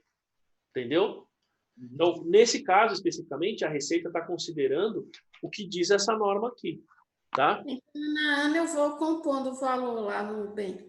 É isso mesmo, é o ideal. Vamos ver o que o Diogo está perguntando. Ele está perguntando aqui, ó. Bom, a contabilização desses custos e juros são feitos à parte em que grupo do balanço? Não são feitos à parte não, Diogo. Vamos supor, se você está construindo um imóvel, você tem lá imobilizado em andamento, imóveis, né? Imóveis em andamento. Os juros vai estar junto com esse valor. O valor do gasto que você tem para construir esse imóvel mais a despesa financeira que você coloca lá. É junto, você não precisa colocar numa conta separada. Tá? Ele fala, e ao final de tudo isso, como se atribui esse valor ao bem? Não é no final. Como ele já está sendo feito, contabilizado ao longo do tempo, juntamente com o bem em andamento, então você não tem que fazer digamos, essa reclassificação no final da vida útil. Não há necessidade. Tá bom? Fala que eu não declarei meu apartamento e meu carro. É bom declarar. Tá? É muito importante você declarar, por vários motivos. Primeiro, que se você não declara agora, se você fez ele financiado e vai querer lançar só no final, quando você acabar de pagar o financiamento, te pergunto, você vai ter caixa para isso? Você entende? Depois você não tem caixa.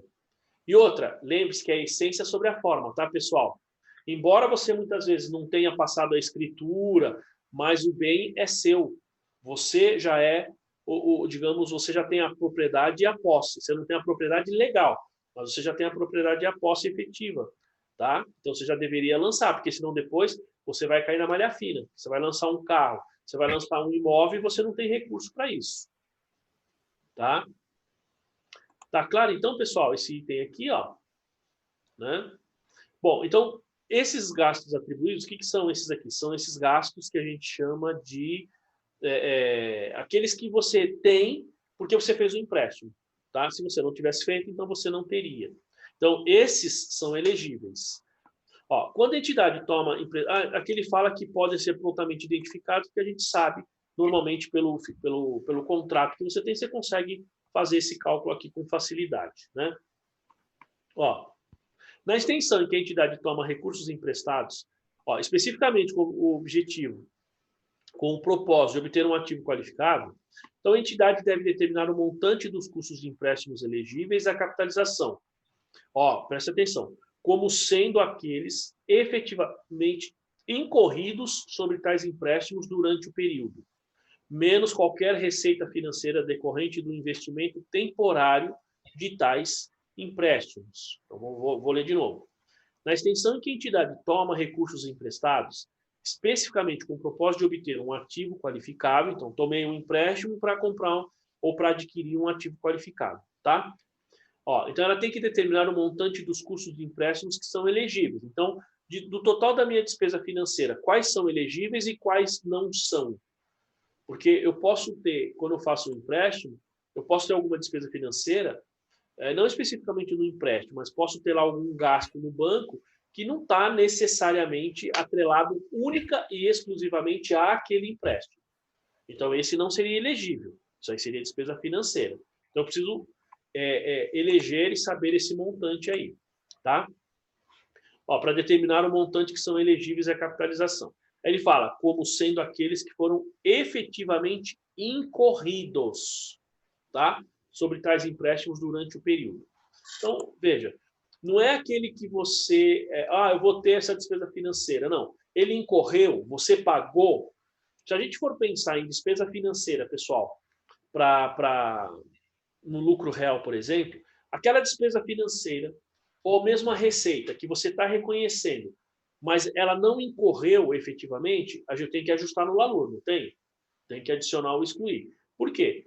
Porque você sabe que ela tem, mas ela ainda não incorreu. Para a Receita Federal, incorrer é quando você paga. Né? Incorrer é pagar. Pela competência, sim, ele é devido, eu reconheço. Mas se eu não paguei, eu não posso abater. Né? Isso pensando no lucro real. Então, se incorreu, pensando no conceito da receita, ele efetivamente aconteceu, então eu devo capitalizar. Tá? Devo capitalizar. Aí ele fala aqui, menos qualquer receita financeira decorrente do investimento temporário de tais empréstimos. Pessoal, esse último item aqui eu vou explicar, mas até o que eu falei aqui, tá tranquilo? Entenderam? Bom, aí ele fala aqui de despesa financeira, ou melhor, de receita financeira. O que significa isso? Que quando eu tenho uma despesa financeira dessa daí, né, e essa despesa financeira ela, por exemplo, eu tenho lá um encargo de empréstimo. Então, eu fiz um financiamento. Só que assim, imagina que o banco me liberou 10 milhões de reais, mas eu não vou usar os 10 milhões agora. Eu vou usando os 10 milhões ao longo do tempo. O que eu faço com esse dinheiro? Eu vou lá e aplico. Certo? Eu faço uma aplicação e à medida que eu for usando para a minha construção, aí eu vou lançando isso como ativo qualificável, eu vou pegando a despesa financeira e vou classificando lá.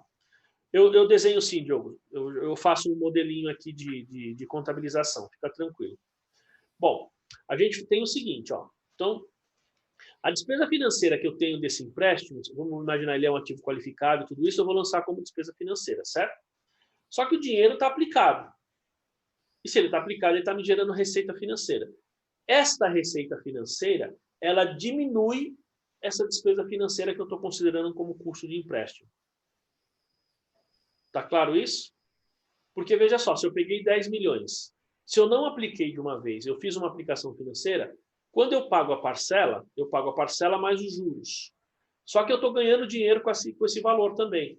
Significa que o meu juros que eu tenho como despesa, ele é menor. Por quê? Porque aquele mesmo dinheiro que gera os juros também gera uma receita financeira. Tá? Então, é o que ele fala aqui. Então, como sendo aqueles efetivamente incorridos sobre tais empréstimos durante o período, menos qualquer receita financeira decorrente do investimento temporário de tais empréstimos. Tá claro isso aí, gente? Bom, o Diogo está pedindo para fazer aqui uma contabilização. Tá? Alguém mais precisa visualizar esse procedimento, não? Vamos lá, vamos compartilhar aqui, uma tela branquinha aqui, para a gente fazer, então, aqui um...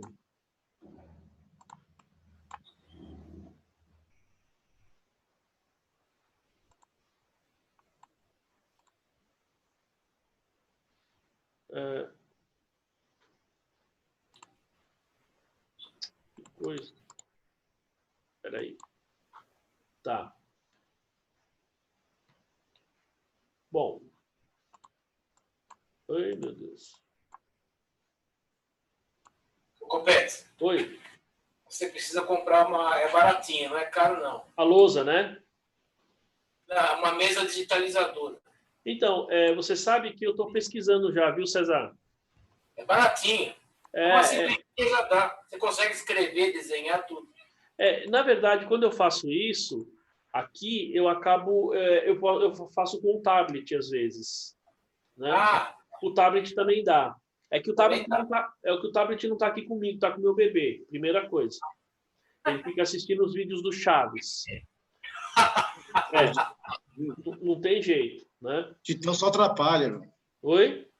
Titão só atrapalha, Não gente. atrapalha. E outra, aqui, para ficar bem, não pode ser com o mouse, né? Tem que ser com a canetinha, né? E ele destruiu as minhas aqui. Não, mas você pode escrever com o dedo mesmo. Ah, mas aí fica ruim. Você pega uma canetinha, fica bem direitinho. O problema é que teve uma que eu paguei R$200 e o moleque destruiu. Nossa. Entendeu? Mas eu estou pesquisando justamente porque fica mais fácil. Eu acho péssimo desenhar aqui com o mouse. É horrível, né? Mas vamos lá, vamos tentar aqui, ó.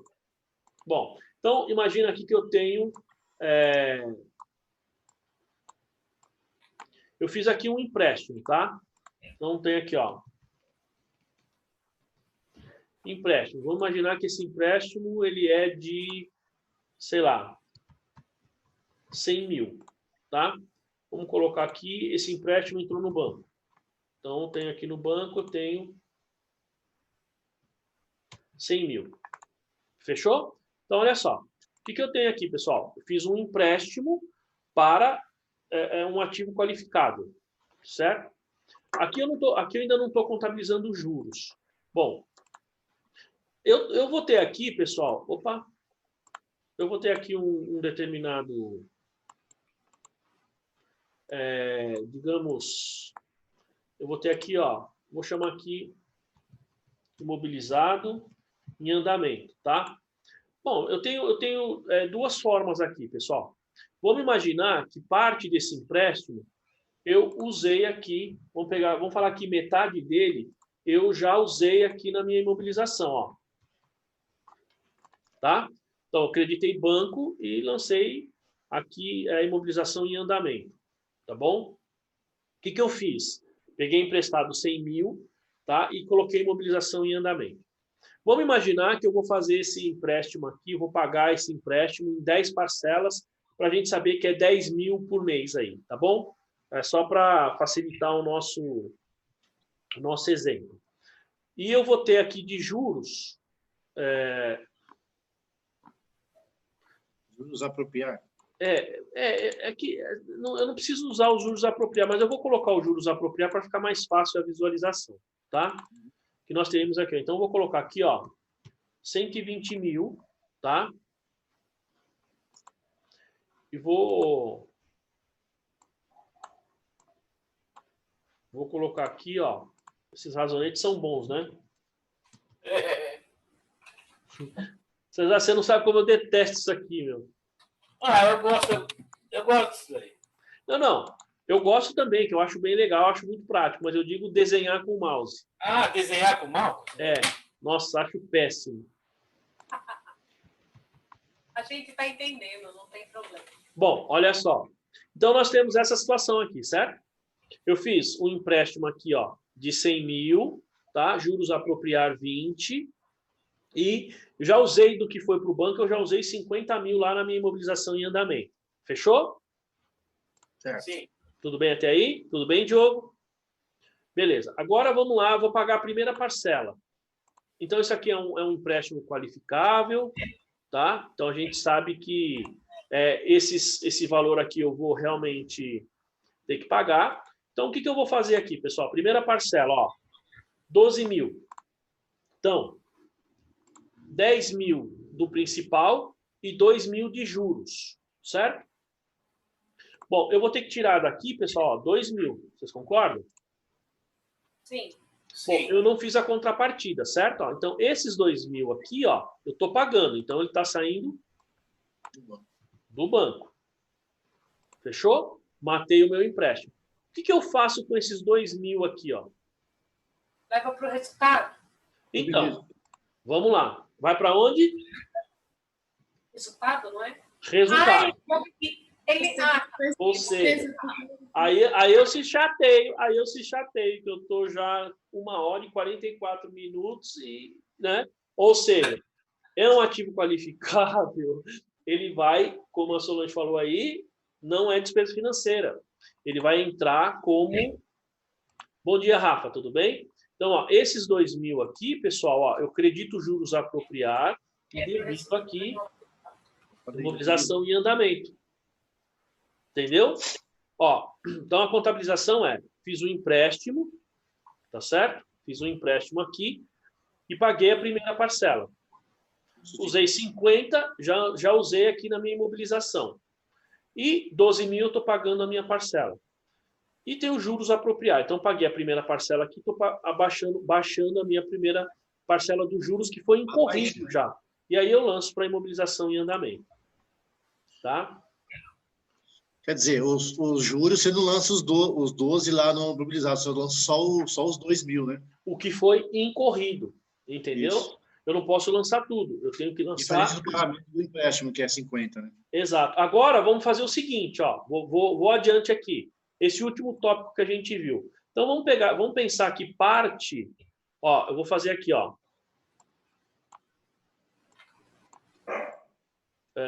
Peraí, deixa eu colocar isso aqui mais para cima. Fazer aqui, ó. Então, se eu colocar aqui, ó.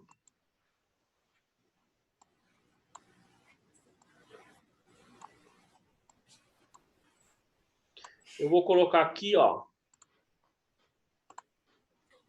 Então, tem aqui uma aplicação financeira, tá? Vamos imaginar, eu não tenho 50.000 aqui no banco. 50 não, agora eu tenho 50, tenho 50, 40, 38, não é isso? Certo ou não?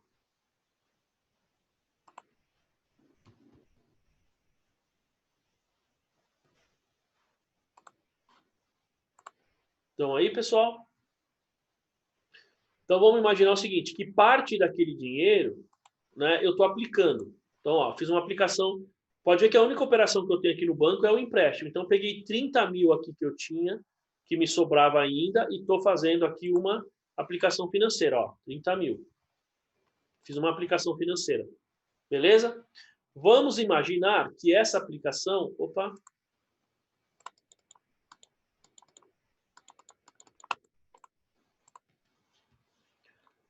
Vamos imaginar que essa aplicação financeira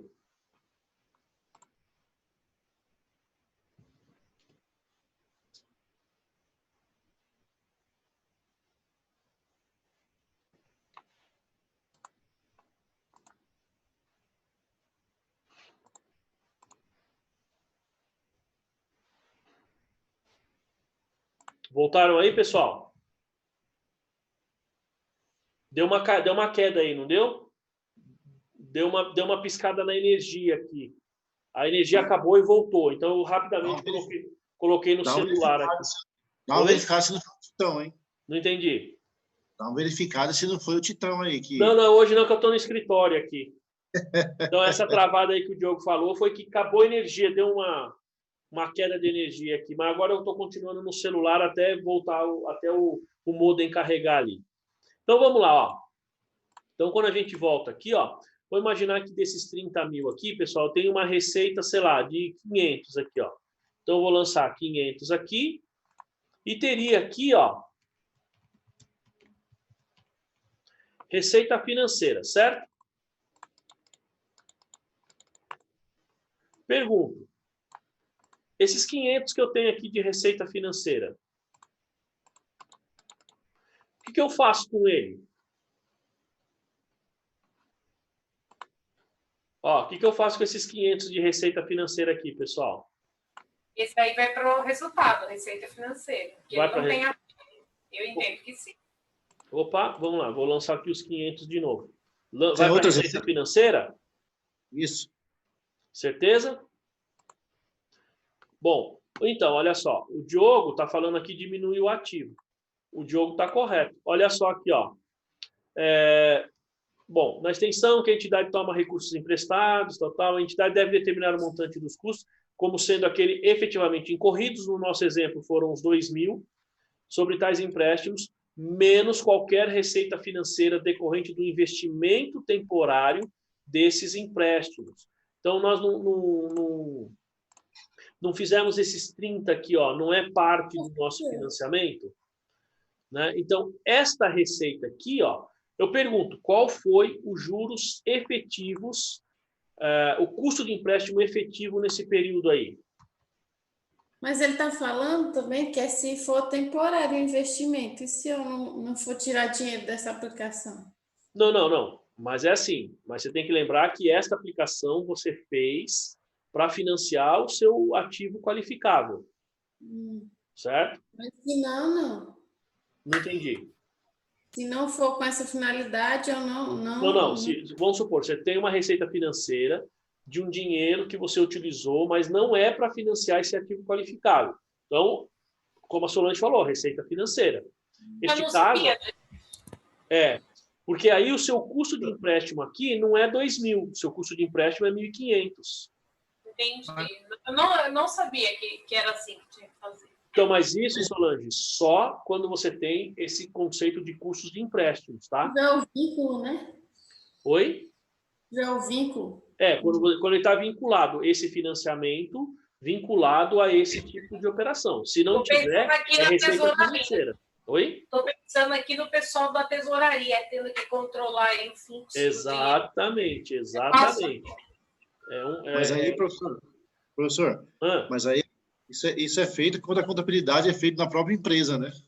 Porque fora você não tem como saber disso. Não, fora é difícil, viu, Marcelo? Fora é difícil. Então, fora é assim, a gente fala aqui esses procedimentos, né? E assim, é aquilo que eu sempre falo. Pequena e média empresa, sei lá, você tem aquele cliente, como a gente discutiu essa semana aí na quinta-feira lá. Você tem aquele cara, o cara não quer te dar informação, o cara não vai passar. Cara, você tem que fazer o que você tem na mão, faz o básico e acabou. Entendeu? Você não tem... Aqui é para a gente fazer, para aquele cliente que é certinho, aquele cliente que quer realmente ter controle, que quer realmente fazer algo que ele tenha contabilidade para fins de tomada de decisão, não só a contabilidade para apresentar para o fisco, entendeu? É como o Diogo fala aqui, ó. Ele fala aqui, ó, até dentro da empresa nem sempre é controlado. Ele tem razão. Porque às vezes você está dentro da empresa e mesmo assim não tem controle. Quem pega isso, às vezes, é a auditoria, que o cara vai lá, faz teste, vê que você não fez. Aí você fala, puxa, eu deveria ter controlado isso. Né? Então você tem esses problemas. Quando você está fora da empresa, dentro da empresa mesmo, quando você vai fazer análise, tem um monte de diferença, tem que sair catando diferença, onde está dando, por que fez, por que não fez, quem mandou. Exatamente, é isso mesmo. Isso é a contabilidade, né? Essa é a contabilidade, não é um processo tão simples assim, né? Enfim, então eu vou mostrar mais uma vez o quadro aqui, ficou claro os procedimentos, pessoal? Então, nesse momento, ó, nós não temos receita financeira, certo? Porque esse valor de 500 aqui, ó, ele vai, na verdade, diminuir o meu custo de empréstimo. Esse T aí foi uma pegadinha, né? Só para enganá-los aí. Né? Se for milhões, joga na receita para melhorar o resultado da empresa. Se você falar isso aí com muito empresário, aí os caras vão querer fazer. Né? Né? Enfim. Bom, é isso aí, pessoal. Vamos lá. Aqui... Oi? Diga, pode falar.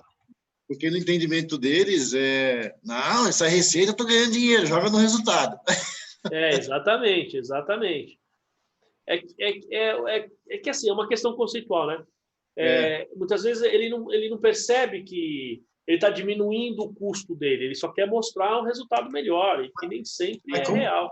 Como você vai falar para o empresário que comprou uma máquina de 3 milhões que você vai jogar o resultado da aplicação dele, diminuir o ativo? Você está louco? Meu ativo vale 3 milhões, vai diminuir meu ativo? Joga na receita.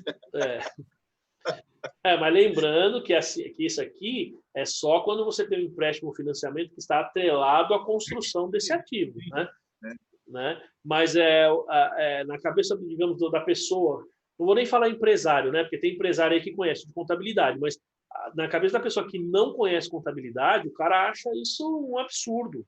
Como assim? Eu tenho receita financeira, não é receita? Enfim. Né? Mas, professor, eu tenho um caso aí que eu conheço, é verdade, isso é verdade. Acho até que você conhece o camarada aí.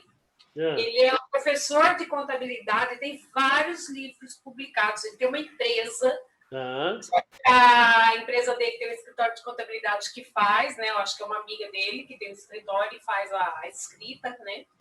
E ele tem a receita dele, eu não sei exatamente qual é o segmento, mas metade ele emite nota, a outra metade não. Tá. Os recebimentos. E essa metade que ele não emite nota dos recebimentos entra pela empresa e ele manda contabilizar em outras receitas. E ele falou que assume o risco. Eu não entendo essas coisas realmente, né? Porque eu comentei, né? Falei, mas se ele né? O cara tem um monte de livros, eu já vi os livros, eles são magníficos.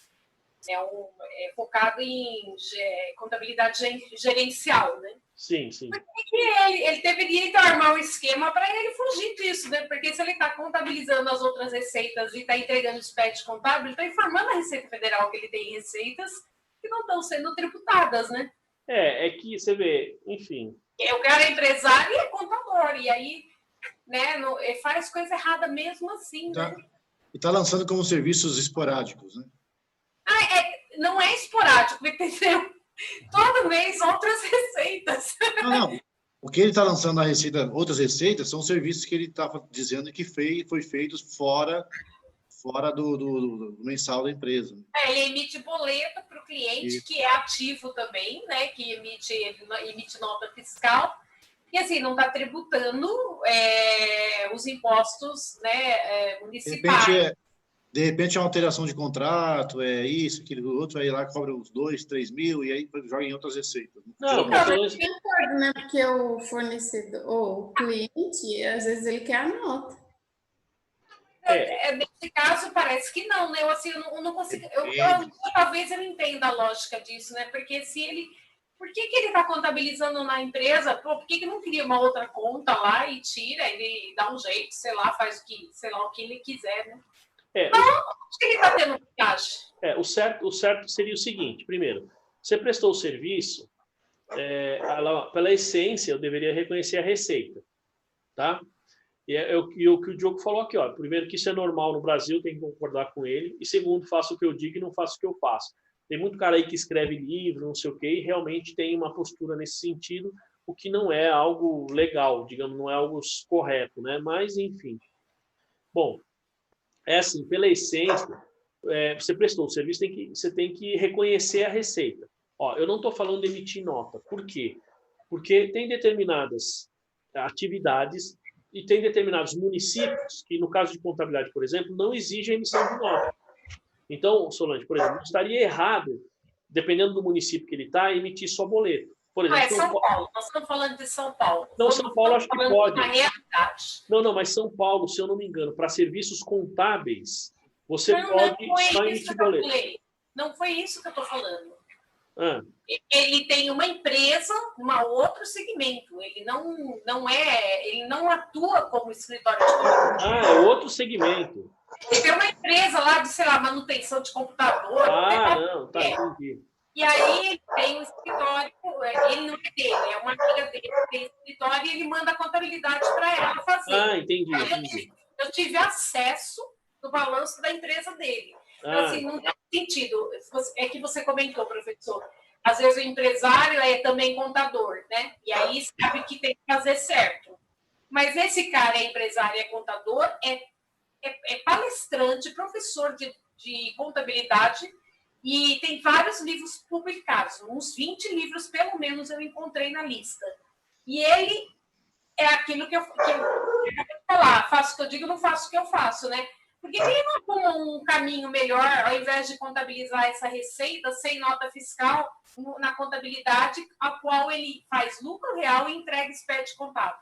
Se é lucro real, é bem complicado, porque aí você tem um SPED, é difícil, porque assim, não tem essa de outras receitas. Entendeu? Na hora que você lança lá, o fisco vê que você tem essa receita, e o fisco ele faz o seguinte: se você tem uma entrada tá muito claro isso no regulamento de imposto de renda.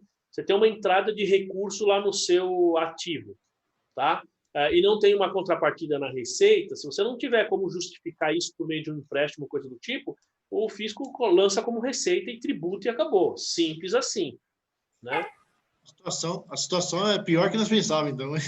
Exatamente, é pior. Eu pensei que ele tinha lá um escritório de contabilidade e ele não emitia nota. Aí eu ia falar, não, tem determinados municípios que não precisam emitir nota, né? São Paulo só exige nota fiscal de escritório de contabilidade, por exemplo, se você for querer protestar o cliente. Se você não for protestar, eles não necessariamente exigem a emissão da nota. Por quê? Porque você paga o ISS de forma anual, então você não precisa da emissão da nota, né? Aqui em Guarulhos eu estou pagando ISS fixo. Então. Bom, enfim, faz parte, né? Infelizmente faz parte. Bom, pessoal. Professor, diga lá. Quando todas as empresas têm isso aí. Então é difícil, o trato do cliente, se você não sabe de onde veio, eu faço caixa banco e tchau. Então, o problema, Marcelo, é que pode cair naquilo que a Daniele falou na quinta-feira. Você tem um caixa lá de 1 milhão, e aí, como é que você faz depois? Ou você fica com caixa negativo, entendeu? Depois a gente resolve, depois no final do período. Então, se você vê no contexto, é impossível o cara ter um caixa de 500 mil reais, 450 mil reais. Os caixas é o quê? Sei lá, no máximo 5 mil, 10 mil reais o cara tem. Só para vocês terem uma ideia, este ano eu tive contato com uma SPED contábil, que não tem nada a ver comigo, foi uma pessoa contadora que entregou. Acho que ela fez algum esquema. O caixa da empresa tinha 3 milhões positivo, né, não era negativo, era débito. E o PL, o capital social, era 40 bilhões. Bilhões? Bilhões. E aí o crédito capital a integralizar 40 bilhões. Então, o caixa de 3 milhões tinha uma receita, outras receitas de 3 milhões. E a pessoa entregou o SPED. Aí eu tive contato com o dono, né, o CPF do proprietário, né? Aí fui pesquisar, o cara tem várias empresas, várias lojinhas no Brás, distribuidora de combustível, né? O que a gente imagina, né? É só rolo. Aí eu fico pensando, eu até falei, né? Eu falei, essa contadora é maluca, né? Porque eu só consigo pensar que ela deu um preço, porque disse que o contador que ele tinha não quis entregar o SPED, a gente imagina por quê. E aí ela acertou com ele para entregar, provavelmente ela ganhou uma grana. E, assim, será que vale, né? Se o crime compensa nesse caso? Aí eu fiquei pensando, qual é o que ela está ganhando com isso, né? Aí fiquei pensando, poxa, ela tem quase 70 anos, então ela está pensando, se esse negócio estourar, já estou morta, né? E o dinheiro eu já mandei para meus filhos e está tudo certo. Às vezes ela cobrou lá uma quantia bastante alta para fazer esse tipo de coisa. Como você falou, se a pessoa já tem uma certa idade, então não está nem um pouco preocupada, né? E assim, tem um monte de gente, Solange, que não tem tanta idade assim e faz esse tipo de coisa de forma... A pessoa está acostumada. Por quê? É como você falou, eu assumo o risco. Pensa no dinheiro só e a pessoa nunca vai pegar. Não, mas a pessoa assume o risco. Se pegar, eu pago a multa. Porque eu já vi empresário... Não é só multa, se tem sonegação, tem representação penal, né? Mas sabe o que acontece? Esse tipo de coisa não dá cadeia no Brasil. Entendeu? No Brasil não dá cadeia. Então, o que acontece? Muitas vezes as pessoas não têm nada no nome dela, já tirou tudo do nome. E aí a pessoa não está nem aí, não quer nem saber. Entendeu? Você pergunta, o crime compensa nesse caso? Eu acho que não. Eu, por exemplo, não conseguiria dormir.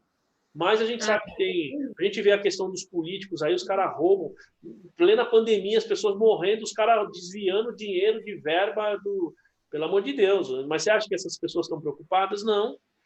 Isso já faz parte. Isso faz parte digamos, da ética, do procedimento dessas pessoas. Mesma coisa esse tipo de contador. Ontem, por exemplo, chegou um cara aqui para mim, né? Ele é amigo, tal, colega, né? Vamos falar assim, eu sou amigo mais da esposa dele, né? Que era amigo de infância, colega de infância. Ele chegou, mandou um WhatsApp para mim, eles até estão com Covid, estão afastados, falou assim, olha o que o meu gerente do banco mandou. Ele está tentando pegar um empréstimo no BNDES. Então, vocês sabem que pegar empréstimo no BNDES já é um negócio difícil. Né? Você tem que ter o balanço, tem que estar tudo certinho, ainda assim já é complicado. E no ano passado, ele não faturou a nada, acho que faturou, emitiu uma nota. E ele é uma imobiliária, ele tem a receita recorrente dele, mas ele não emite nota, não faz nada. Entendeu? Eu falei, não, então, aí ele mandou uma mensagem para mim, olha o que o gerente do banco me pediu. Ele pediu o extrato do Simples, que a empresa está no Simples. Né? Eu falei assim, mas eu não faturei nada, tem como fazer alguma coisa? Eu falei, não tem como fazer. Eu falei, o que tem que fazer é você faturar lá atrás, se você quiser, vai pagar juros e multa. Você acha que compensa? Do tipo, eu acho que ele estava querendo que eu fizesse alguma carta, alguma coisa. Se quisesse inventar-se Declaração, né? Eu não vou fazer, porque o cara quer o extrato do Simples. Depois o cara pega lá o que eu estou declarando, compara com o Simples, dá um problema, eu sou responsável. Essa semana eu tenho uma pessoa que eu faço contabilidade, né? Uma empresinha individual, e ele pediu essa carta aí, porque ele vai comprar um carro, ele pediu essa carta de faturamento. Mas ele não me pediu nada diferente do que está exatamente lá no DAS mensal que eu faço para ele, né? É o faturamento, correto. Então, Solange, é o que eu faço. Os caras me pedem, eu falo, eu faço, não tem problema. Sim. Mas o que é oficial. Inventar, receita para o cara. Eu faço o que é oficial. Eu não vou ficar inventando faturamento, porque depois eu assumo a responsabilidade. Entendeu? Aí você tem um problema, você vai responder perante lá o CRC, alguma coisa do tipo, e o cara tá lá com o empréstimo dele fazendo o negócio dele. E vai arrumar o contador tranquilamente. Bom, pessoal, vamos tomar um cafezinho então? Vamos. Quanto tempo mesmo? 20 minutos. Bom, então são 10h06, 10h30, tá bom, pessoal? Vou dar 4 minutos de lambuja, tá bom? Beleza. Então, 10h30 a gente volta, tá bom? Obrigada, professor. Até mais. Até daqui a pouquinho.